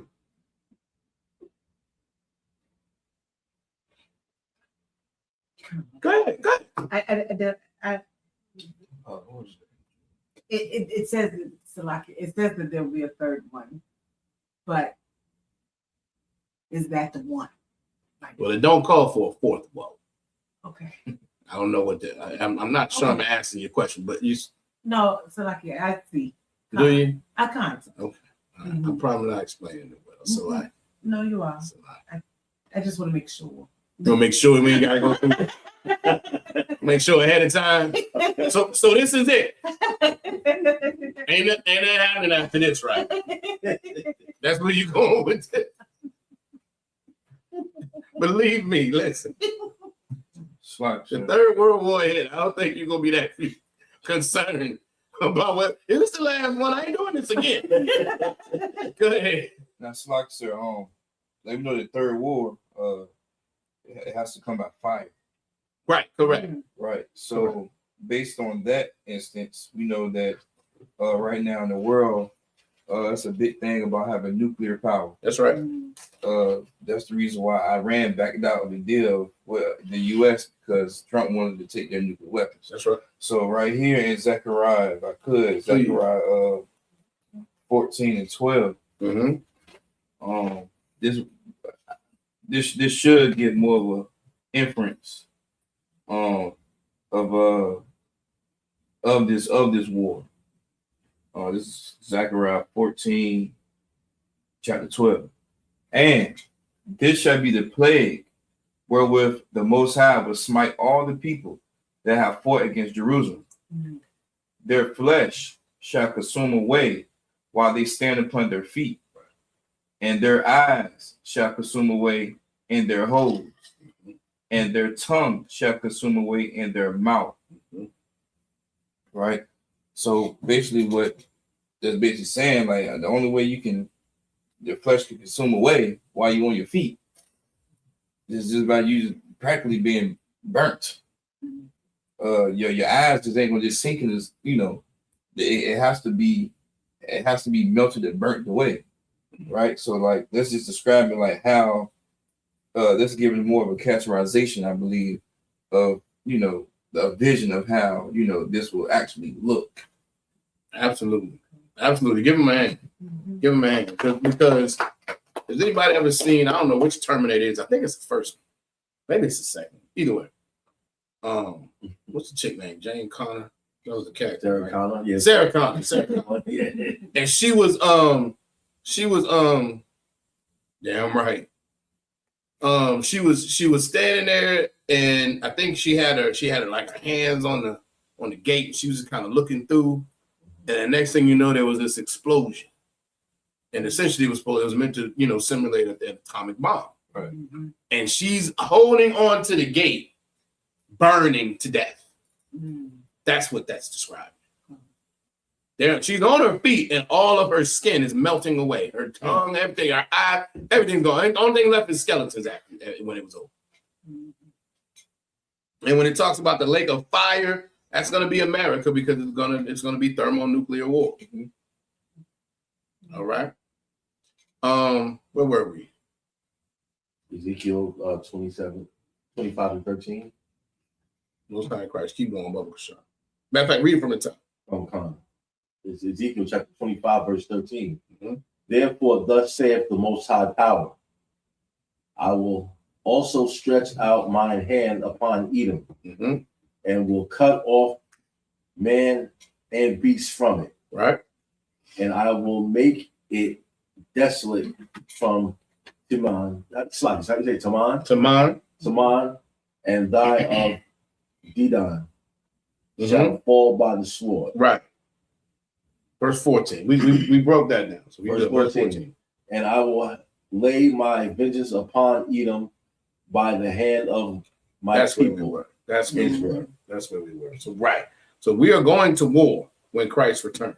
Not beforehand. Not before then. We do not promote any violence towards anybody, because when Christ comes, there's gonna be plenty enough for everybody to go around. All right. So ain't nobody. UPK is not saying go out there and take up arms against anybody. That's not what we promote. But what we do promote, again, how do we get Christ to come back as soon as possible?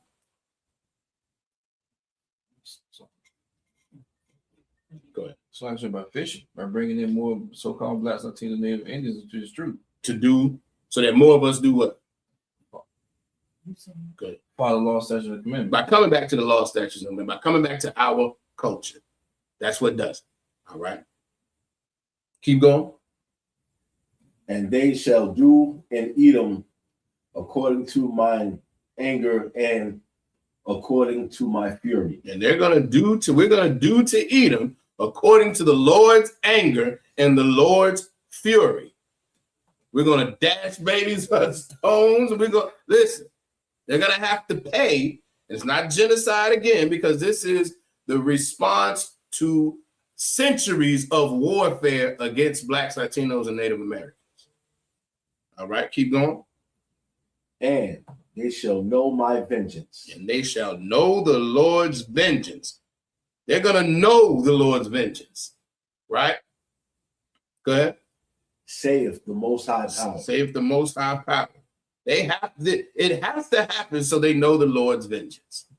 They don't know the Lord's vengeance, but they know it's going to happen. That's why that's half of the reason why. But we can't, what's the census? Because we don't want to be the minority in here, because they're petrified that what?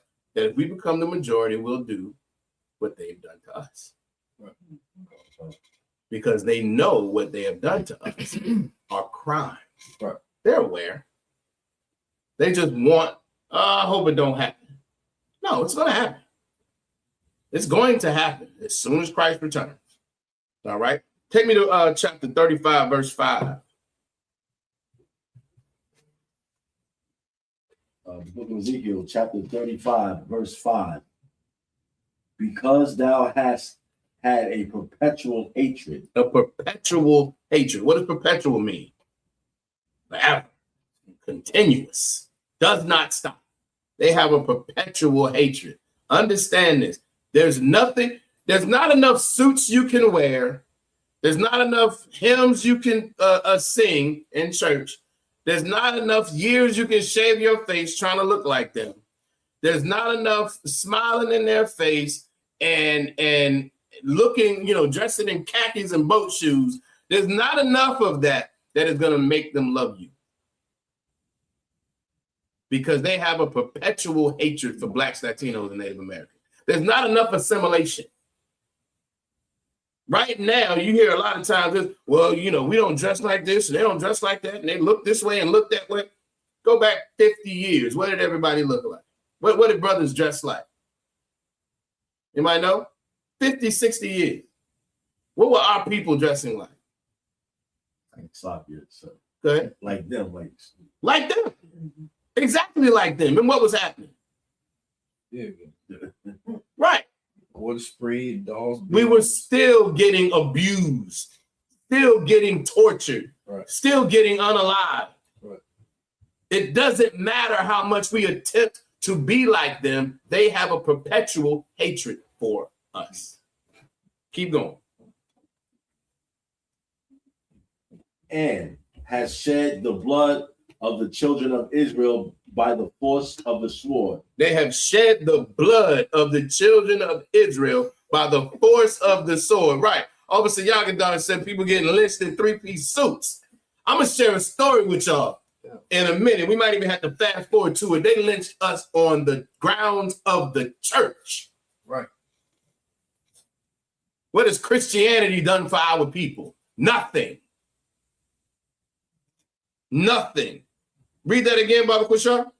and had shed the blood of the children of Israel by the force of the sword. Have shed the blood of the children of Israel by the force of the sword. They're bloodthirsty. They were blessed with the sword. They're blessed with their weapons, and they shed our bloods using them. Right, in military uniforms, in church uniforms, it doesn't matter. Keep going. In the time of their calamity. In the time of our calamity, all right, keep going. In the time that their iniquity had an end. In the time that our iniquity had an end, we got to the point where we were coming out of slavery, right? We were better as a people. We had more morals. We had better morals. Our families were together. We conducted ourselves better. We weren't completely right. We weren't following the law, statutes, and commandments, but we were united. We knew who the enemy was. Brothers and sisters, we had the highest marriage rate. We stayed together as family.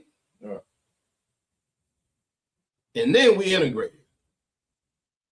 And what's happened to our communities now? And what continues to happen to our brothers and sisters by their sword? Death. Keep going. Sorry, I lost my spot. Wait. Verse 6 is where we are.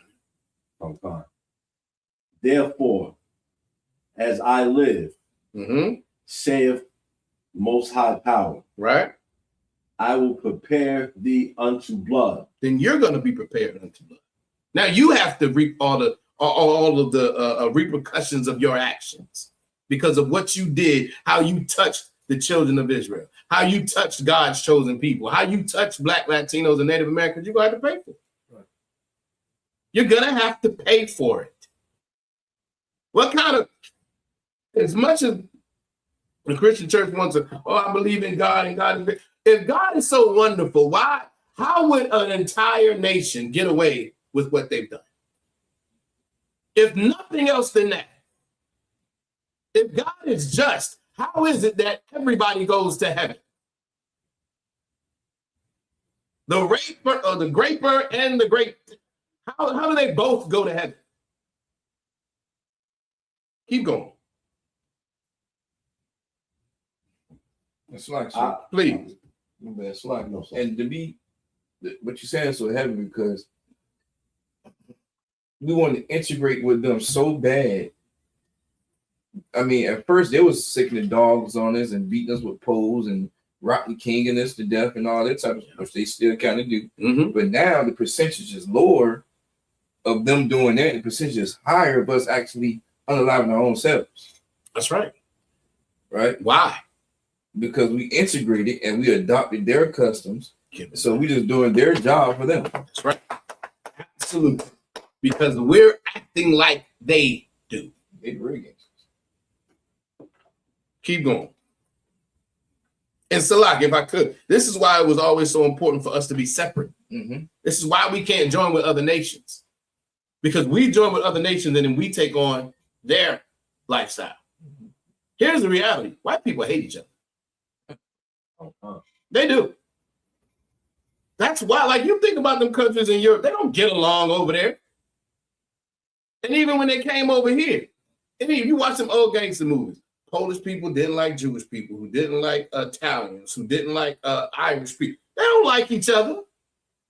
So what you're saying is so heavy. That's how we in America right now. That's why we in America right now. They have to get over the British colonies. Exactly. That's why they came over here, because they don't like each other. That's what it is. Right. There's only one time they like each other. Who can? When do they like each other? Like you said, when it's against us. When it's time to hate niggas. Right. Oh, we hate some niggas. We hate some Mexicans. Yeah, they want to get on board with that. But they can't stand each other, and then we started to take on that spirit, and now we battle each other as well. Right. Keep going. And blood shall pursue thee. Blood shall pursue thee. What does it mean? Blood is going to chase you. You're not going to be able to get away from this. You have to get this. You have to get this justice, and this is the form that it has to come in because this is what you dove out or delved out. Salaki. Right. Keep going. Sith. Sorry, that's Sith. Sith. Sith thou hast not hated blood. Sith thou hast not hated blood. That's old Quaker English for sex. Since you don't hate blood, again, we just talked about how they like to consume blood. Go all the way back to Edom, all the way back to Salaki, Esau. Since you don't hate blood, go ahead. Even blood shall pursue thee. Even blood shall pursue thee. Since you love blood so much, that's what's going to happen. Right. That's what's going to happen. All right. Let me see. What time is it? I might pull another one. So all we talked about so far is violence, right? That's what I'm trying to drive home. They were always violent to us, even in the Bible. Now, here's several pictures that we're going to go over. I want everybody to pay close attention to these pictures because this is the same violence that we had to be subjected to. This is part of it anyway. It's not even all of it.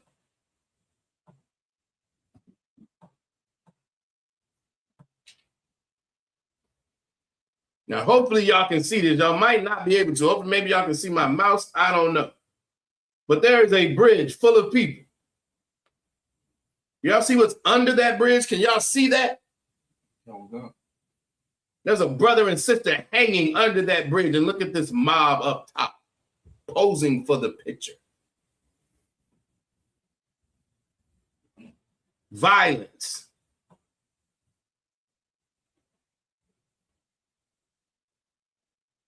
Where are they here? Good night. Uh-oh. Black and white pictures, where are they? Is that right here? It's like, sir, you zoom in. Let me see if I can.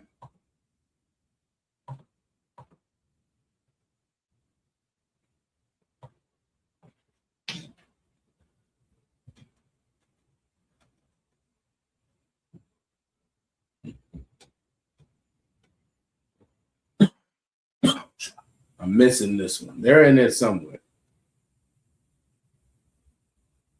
I think it's around the center, but it's hard to see. It looks like it's like I don't know if there's someone standing in the tree.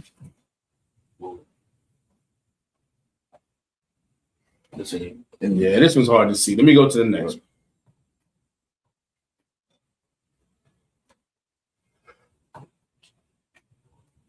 We're gonna show y'all. Some of these, there's no question at all. Come on, mouse. All right. That's clear. And here's what I want y'all to peep out. Not just that we're there, but look at the crowds. Look at the crowds of people. This is not something that was just like, I think a lot of times we get in our head where it was like, oh, well, it was, yeah, we were lynched, and it was like it was these one-off things and a few people. That's not the way this worked. I'm gonna read something to y'all in a minute, but I want y'all to see all these visuals first. Look at the crowds of people. Look at the crowds. Look at the different ages. Those all ain't grown-ass men. Like I said, that's why I know the sisters love the babies, but they grow up to be psychopaths. Right.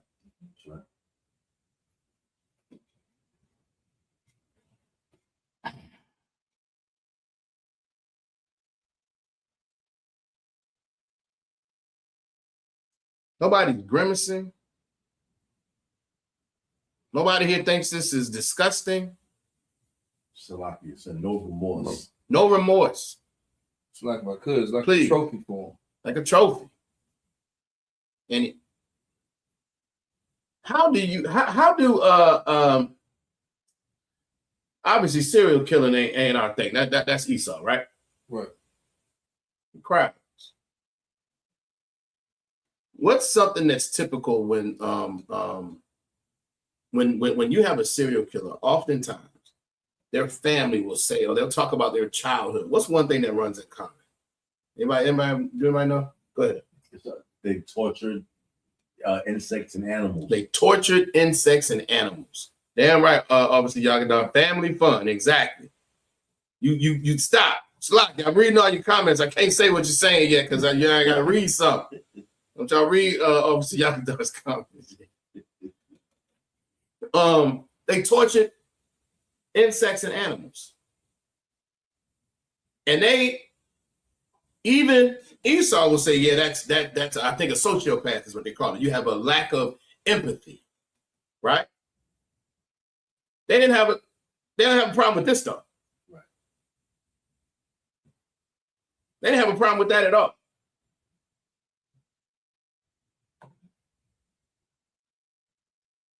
They didn't have a problem with this at all. Hopefully y'all can see. You see this right at the bottom of the picture. Those are children. Those are the same cute babies. They only probably, what, 10 maybe?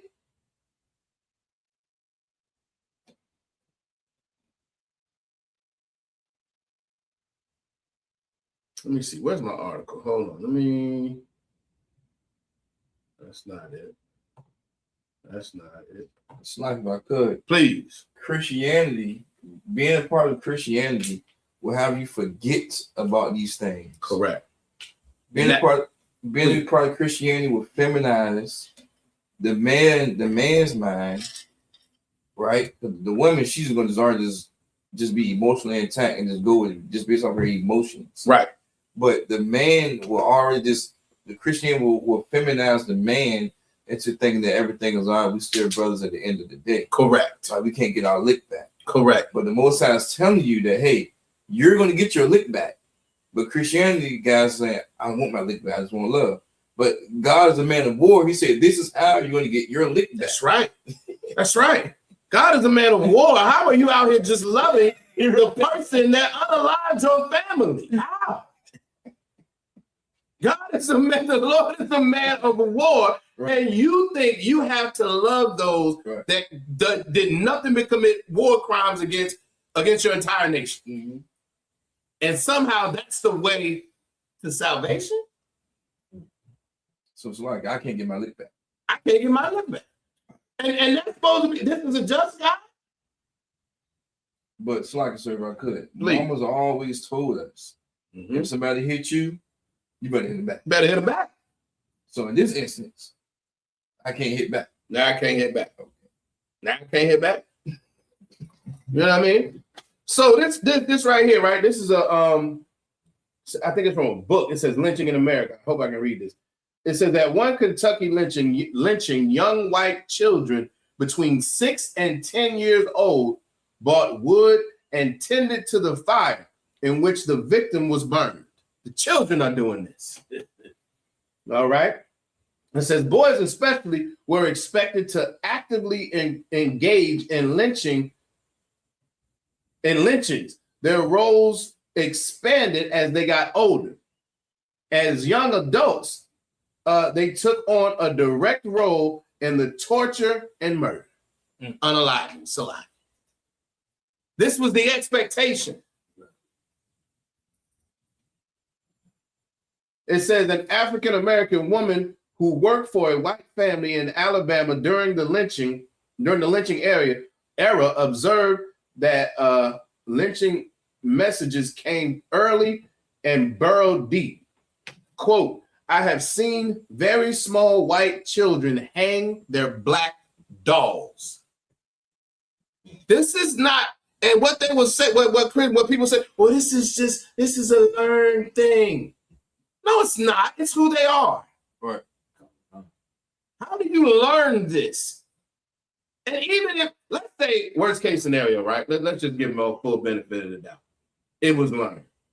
You gonna stop it? How you gonna teach the parent not to teach this to their child? This is ingrained in their DNA. This is who they are. Obviously, Yagadar said, he said, children ran up and pulled the teeth out of Nat Turner's corpse. How is this not who they are? They're children. We're not even talking about the adults. These are children. And guess what? We'll get to it. We'll get to it. Salaki, we're gonna go over a few minutes. Y'all bear with me, all right? It says, and here's what we were just talking about, right? Here's what's so sad. This is Christianity. What we about to read is Christianity. This says, this is the same person speaking, right? It says, matter of fact, I'm gonna read it from the top. It says, I have seen very small white children hang their black dolls. She explained, it is not the child's fault. He is simply an apt pupil. If this ain't what? A child. Everybody know black children. Listen, we have to teach children about the dangers that we live in. That's what we have to do. Right. Because we're a righteous, loving people. We have to teach children that no, this is dangerous. That's dangerous. Those people are dangerous. Why? Because black kids want to love everybody. And even that is part of our oppression. We have to make sure we teach our children where the danger lies. These little kids don't give a damn. They're predators by nature. It's not that they're being taught that, because any child seeing anything hurt is going to naturally feel sorry for it if you're not a sociopath. Right. But that's who they are naturally. It says in 1906, after a young white boy in North Carolina was injured by his 11-year-old white playmate who hung him from a noose fastened to a nail during a lynching game. That's what they used to play. They used to play lynching games. And a little white boy was hurt by another little white boy because they playing lynching games, right?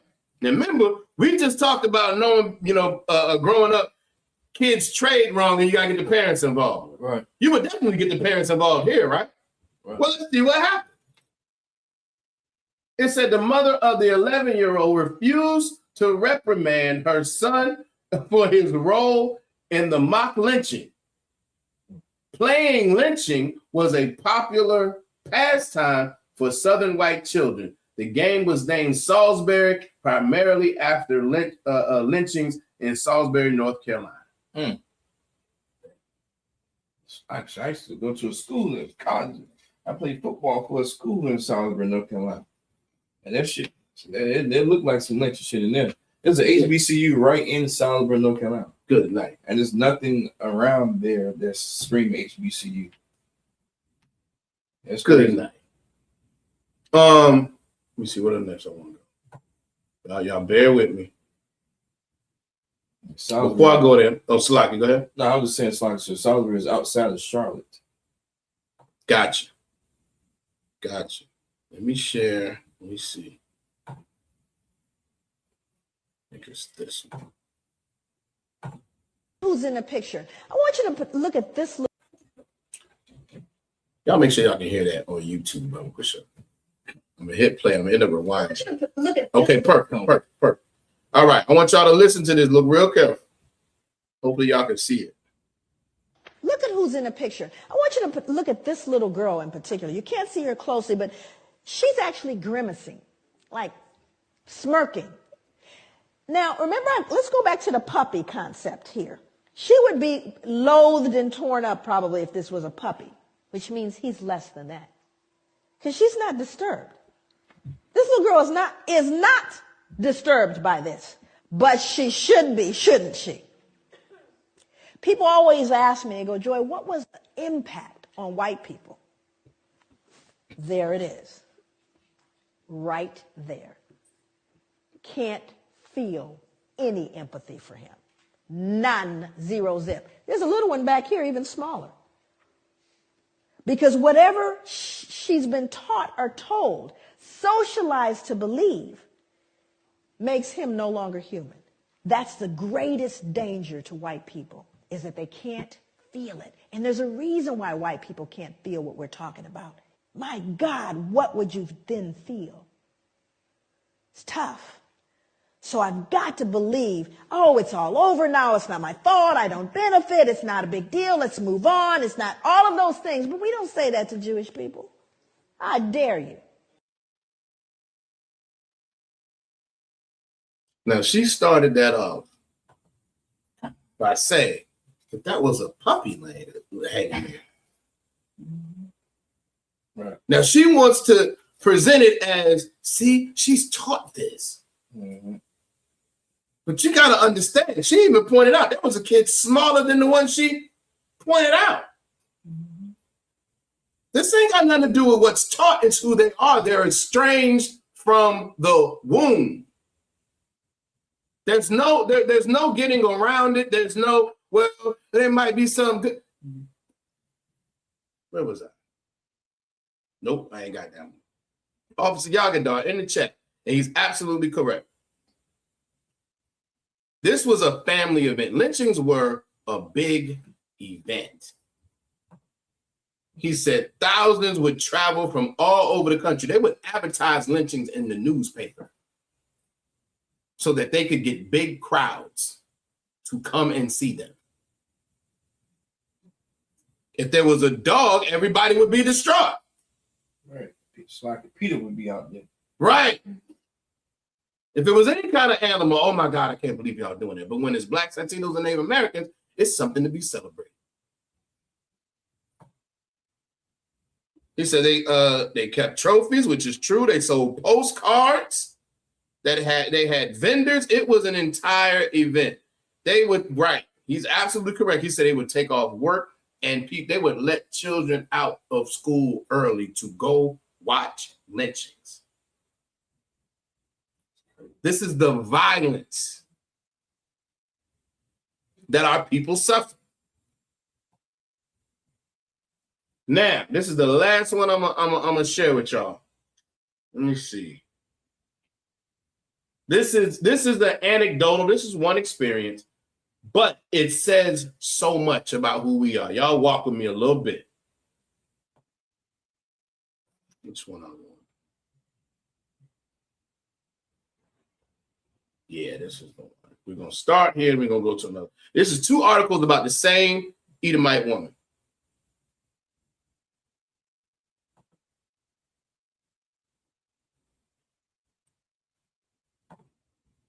The title of the article is, now this is an article written by her, and then you're gonna see another one. All right, I'm gonna go to another one and you're gonna see how they intertwine. It says, I investigated my own family for their history of lynching, right? Come on, mouse. You know what? That's just what we're gonna do. Hold on, we'll make it a little bit larger. All right. So she said, this starts off, it says, what is your most unforgettable memory? I asked my 90-year-old grandma, the sheriff's widow. She replied, the hanging, all right, without pause. So she told me of a woman and some men hanged in open downtown, quote, for an unaliving. Now the writer goes on to say, well, she just assumed that they were white people, so she asked no questions. Close this. Lock it. Now, again, this is talking about the same hanging. It says 3 men and a woman, right? Here's the details of it. Brennan is she saw. It's the white woman. All right. So that she explained that her distant cousin Norman Hadley, a nephew of the local sheriff, had been unalived. Mr. Hadley was known for chasing after young women, as he was in pursuit of a 14-year-old black girl. 14 years old. Says the three black men lynched were close to the girl. Her preacher, her father, and her boyfriend. Says they had been accused without proof of unaliving Mr. Hadley, Norman, right?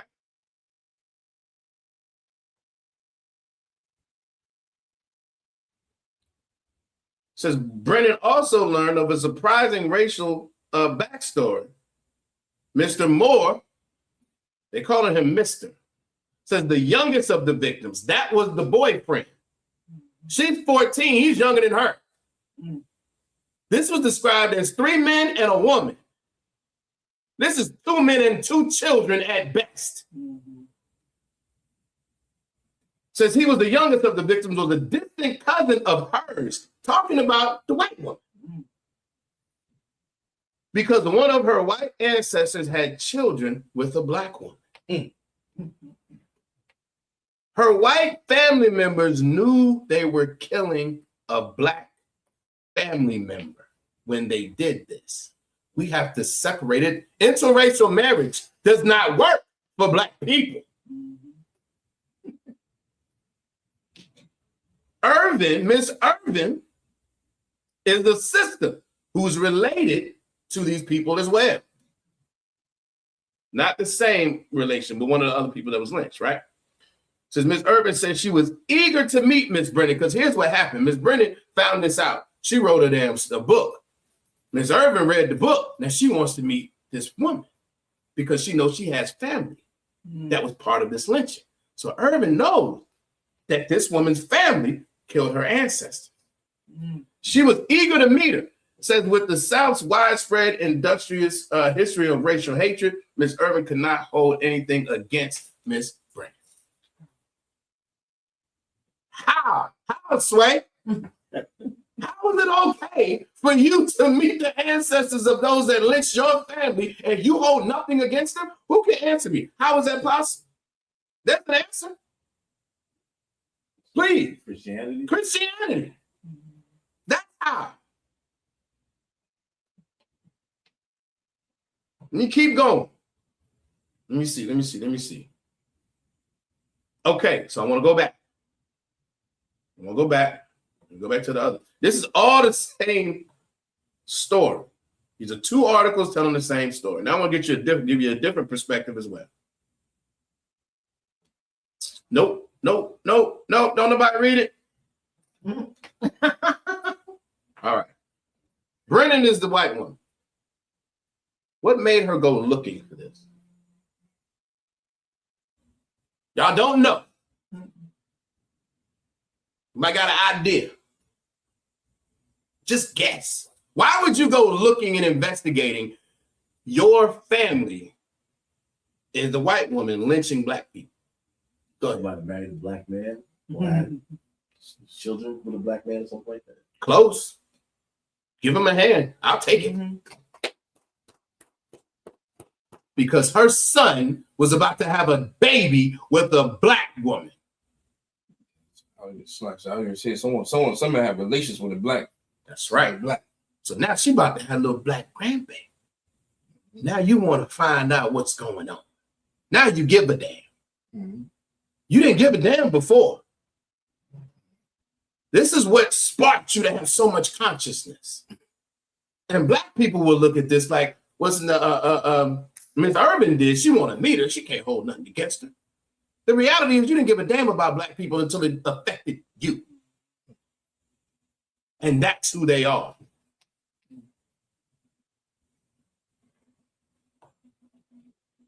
Since 2 years later, 1986, I learned I was to be a grandmother of a racially mixed grandchild.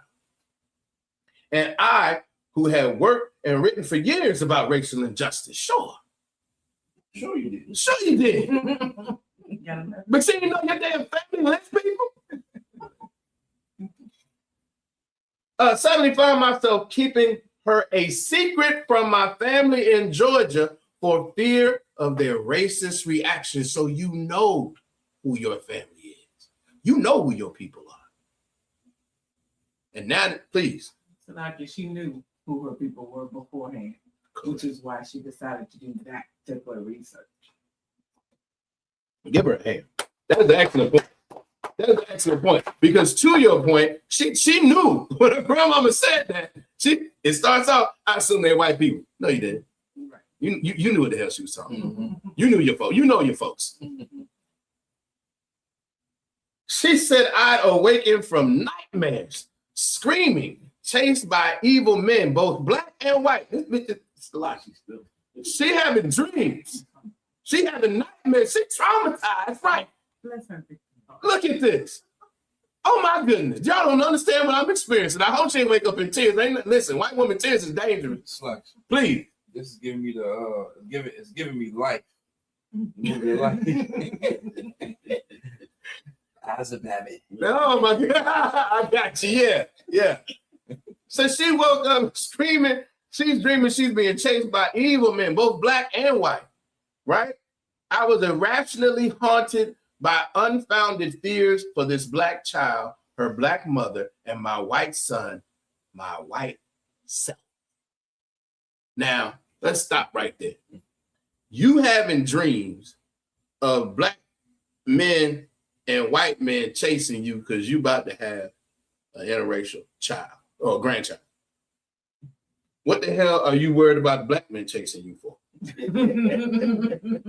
Why is the angry black man in your dreams? Because he damn sure ain't in reality. Right. He doesn't exist in reality. We have been under the oppression for centuries. When were you chased? When was any white woman chased to be harmed? We don't do that. Charlie Kirk proved that. Mm-hmm. He went out to a white campus, got unalived. And then you had other white people go to HBCU and were fine. Mm-hmm. Why are you dreaming about black men? Because you need to be a victim. Absolutely diabolical, brother. Damn right. Please. So could it be like maybe subconsciously you know that it's gonna eventually come to where we are gonna get our revenge? So you know what I'm saying? Sure, let's go with that. I don't care where it comes from. I'm so lucky. I'm mad you couldn't sleep. Just cause. Right. Just cause. You losing a few nights of sleep makes me feel better. I hope I sleep better tonight after because I read. Right. I hope everybody who sees this sleeps better tonight because some white woman couldn't sleep because her disgusting son took one of our daughters because he wanted some black bed witch. Because understand, if you are somebody who's in an interracial relationship, they do not love you. You're a pet. You're something to show off. That's all you are. Salaki. The water, obviously, Shamaga Bar. Make sure everybody's signing in for attendance. The water. All right. Let me see. I think that was it. Hold on. I got the. I didn't read that part. Oh no, I already got that. I'm gonna come back to that. All right, let me get back to the other article because in addition to that, get it right. Now, this is talking about how this happened, right? The time period that this happened in. She says this was in an era in which W.E.B. Du Bois and the Crisis, the magazine that he edited, was calling for black men to protect black women. Most High in Christ. Nothing wrong with that, as we should, right? And to quote, risk lynching if needed to do this. That's the right spirit. We have to be protecting our sisters and willing to give our life. And that's the reality. Look, sex is marriage. If you lay down with a woman and have sex, you better be prepared to give your life for her. That's biblical, all right? It says, so Burrell Hardaway, which was the preacher, he was preaching, calling out Norman Hadley by name. Why? Norman Hadley's the nephew who was chasing the 14-year-old girl. Mm-hmm. He's calling them out by name. Yeah. Mm-hmm. You're disgusting. That's what we do. This is before integration. This is when the church actually had a backbone and would call out these things as they should. This is back when we knew we had an enemy. Mm-hmm. Right? So he's calling them out by name. And then she says, this is the same white woman, she says they all look suspicious. Why? Because he's calling out your pedophilic PDF, whatever the hell the word is. He's calling out your ancestors, so that looks suspicious. Please. They're all black and they fit the description. They're all black and they fit the description. You look suspect. You listen. What are you doing in this neighborhood? You look suspicious. What do you mean you live here? But guess what? They were not. Later, we found that a white man unalived Norman Hadley. How surprising. Of course he did. Because as much as they want to talk about black on black crime, that's who we get it from. They're the serial killers. They're the monsters. They're Jason, Freddy, and Krueger. Sidebar. Halloween, Michael Myers, right? Who knows what that mask actually is? Y'all know who that mask is? Y'all do know. I know you know you can't. Y'all know who that mask, the face is?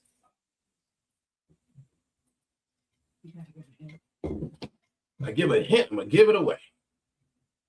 I'm just going to tell y'all. It's Captain Kirk. That's who that mask is of. You can't not see it now. Yeah, you ain't going to go back and look at it. You're going to see. I forgot the cat's name. William Shatner. Yeah, that's actually his face. But it says, he was unalive, right, by a white man who was also chasing this 14-year-old. He was unalive by another PDF because he was jealous that he might get this baby.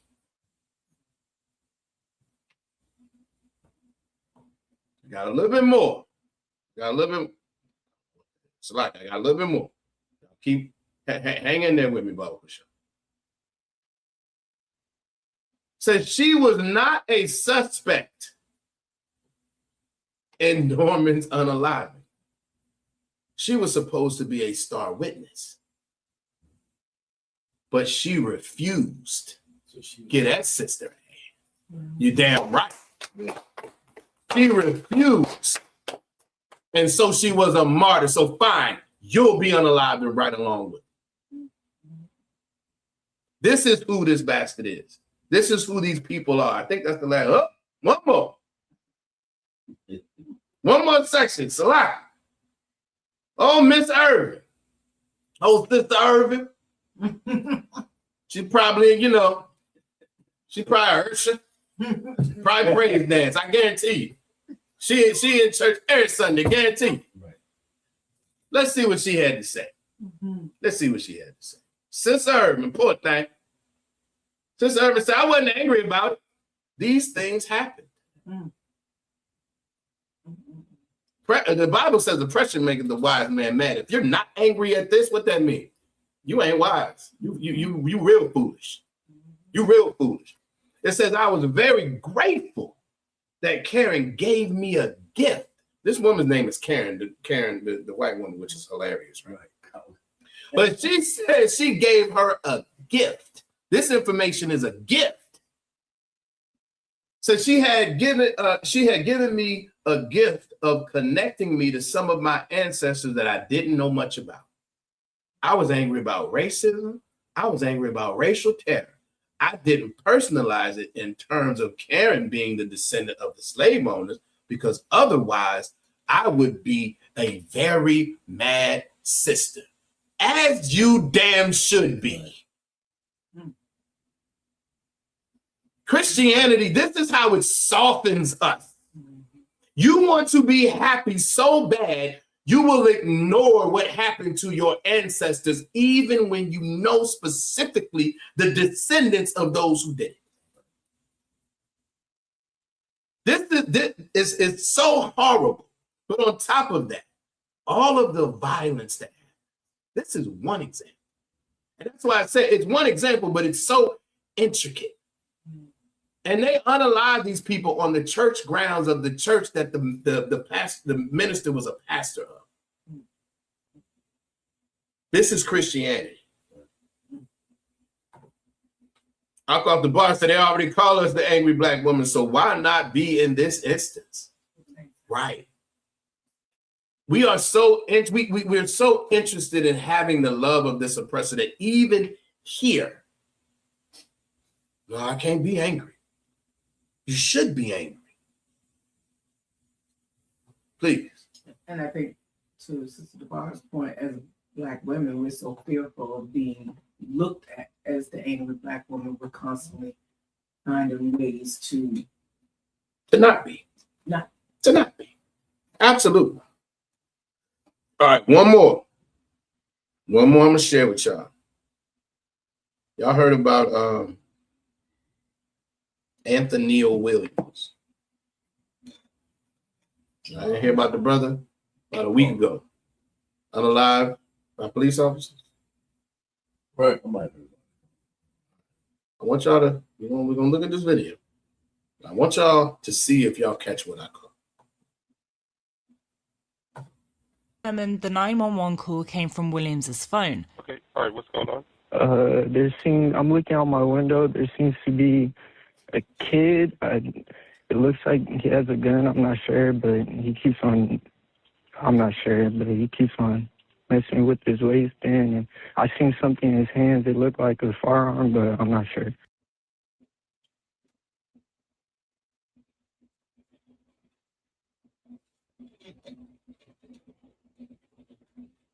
So you're focusing on the top part at this point.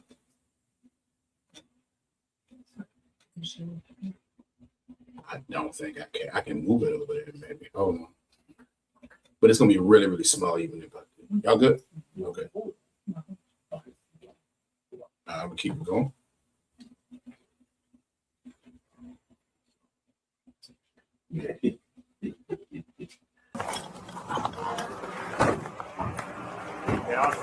Hey, keep your hands up. What's going on, bro? You all right? You doing all right? You doing all right? Hey, keep your hands up.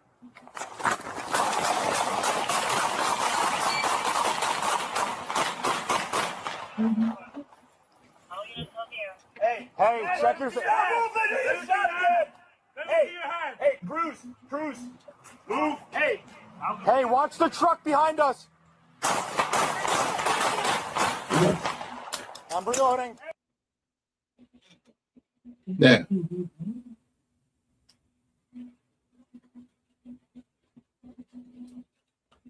think that's just a lot. Now, here's the story. The story is supposedly the phone call came from his phone, as if he called. Before we get there, what did y'all know? Some jumped out at me the first time I saw this video.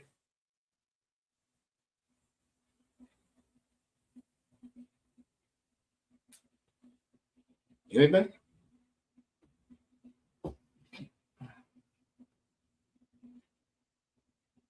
So, well, he was guilty as soon as they got there. Like they was ready to go before. How many rounds of gunfire did you hear? Oh, multiple. Hear what I'm saying? I don't mean rounds like bullets. How many rounds of gunfire did you hear? I heard two. You heard two. So what does that mean? He was already hit. He was already down. That means they shot him, reloaded, and shot again. This was 3 police officers. And did you hear what they kept yelling? Don't move. Don't move. Don't move. Can't move. Right.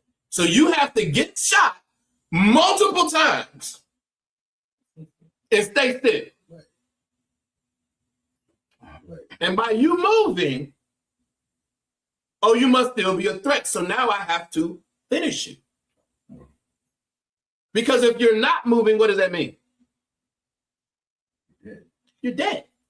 That's why you're not moving. So the fact that you are moving means the job isn't done. So what's the job? That's it. Now here's the other part that they're talking about. Absolutely right. Sister said it looked like Trayvon Martin all over again. Yeah, I'm right. Empty the magazine. Taza Rock said keep his hands out. That's a lot of what they were saying, right? Here's the reality. he called. They're talking now and saying that it was potentially death by suicide. I mean, what is suicide by cop? That's what I'm saying. Suicide by cop. Y'all heard that term before? All right. Anybody not know what that means? All right. Now, think about, right, Officer Yagadar said they are trained to empty the clips. Yeah, they're trained to empty the magazine. Gotcha. And they're trained to, what do they call it? They say neutralize the threat. Now, what does essentially that mean? You're trained to kill. And here's a heavy part too. They have a license to kill. Why? Let's say you arguing with somebody. Let's say you get to arguing with somebody at the gas station, whatever. And they go like this, and you pull out and empty your magazine in front of it on them, unalive them, and they don't have a weapon. What's happening to you? You're going to jail. You're going to jail. You're not going to win that. But they have the benefit of, well, I know. So it's okay. Please. It's like I said, I don't know if I saw it before. I just think like they say those key words, so when it comes out, they're kind of protected. Like stop moving or stop resisting. They whipping someone ass like you, and they're telling you to stop resisting, but you've got me in an arm bar and getting choked out, and I'm supposed to just lay there and stop resisting. So I give you another. Those key words, I think they almost like a script that they have. That's right. That's right. I give you another one. I'm gonna sick a dog on you. He's gnawing on your arm, but don't move. Stop resisting. Don't move. It doesn't make logical sense, and it's not supposed to. It's the power. All it is to allow them the power of oppression, to allow them the power of violence against Blacks, Latinos, and Native Americans. Last point. Obviously, Yagadar said, and all he had was a damn water bottle. That's what was in his waist, a water bottle. Now, think about going back to the suicide by cop. He called. If this is accurate, they're saying he called and said this. Now, if you listen back, he said, if somebody walking around, it looks like he might have a gun in his waist, so on and so forth. Let's say it for argument's sake, that's what he did. What did he know? That they actually would try to underline. That they absolutely would kill him. That's what he knew at 17 years old. That all I have to do is call and say this and reach for a water bottle and reach for my waist. And that'll be it. Oh, I missed that part. Obviously, Yagadar said on the thing, he said a kid was walking around.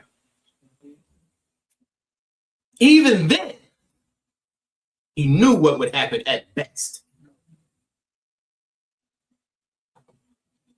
So again, Esau is a violent, bloodthirsty bastard, and we cannot never trust thine enemy. And we always have to remember that this is not just now. This was not just a few decades ago. This was not centuries ago.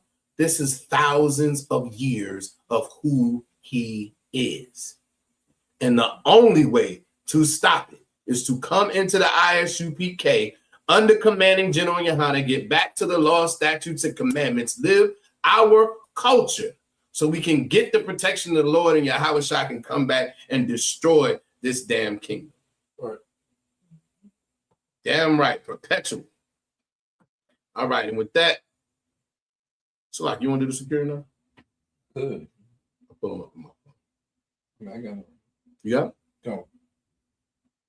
All right.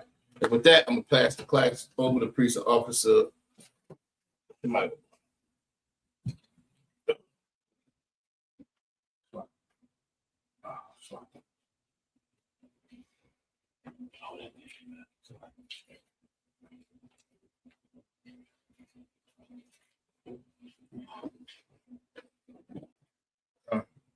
The security announcements. We are the Israelite School University of Practical Knowledge. One West started on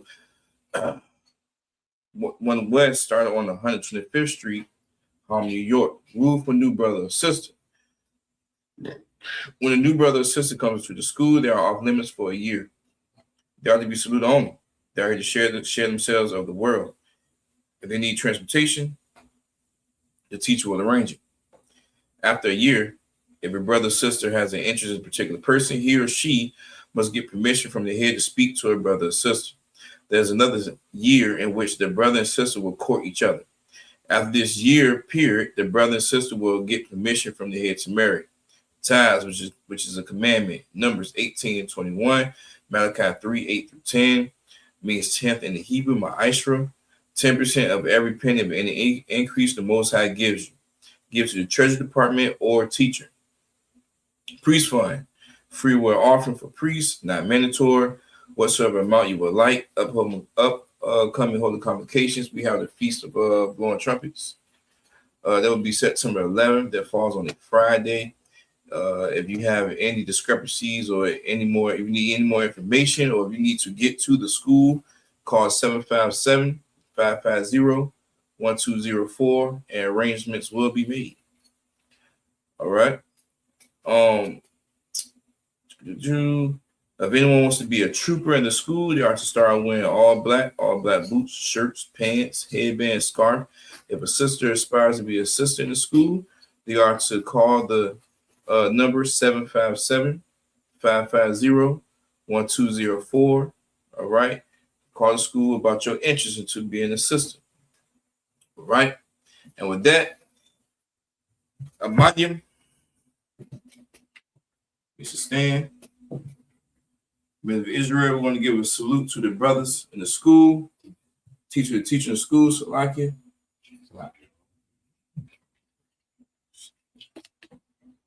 All right.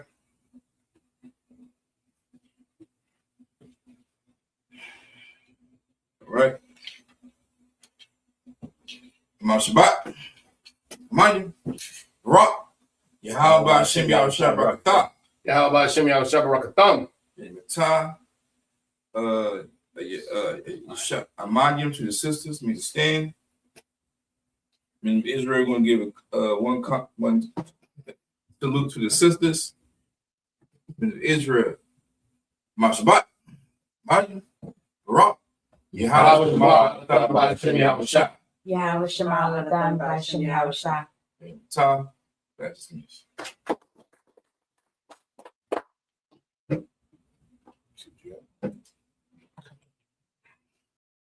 Hey, listen, brothers and sisters, man. If you like what you hear, hit the subscribe button, man. Subscribe to this channel. And also, please, go to ISUPK.com and pay your tithe. Drop me some cash so we can move around this planet like we need to, man, and do the things we need to do. They're one West. They're one West. They're one West. They're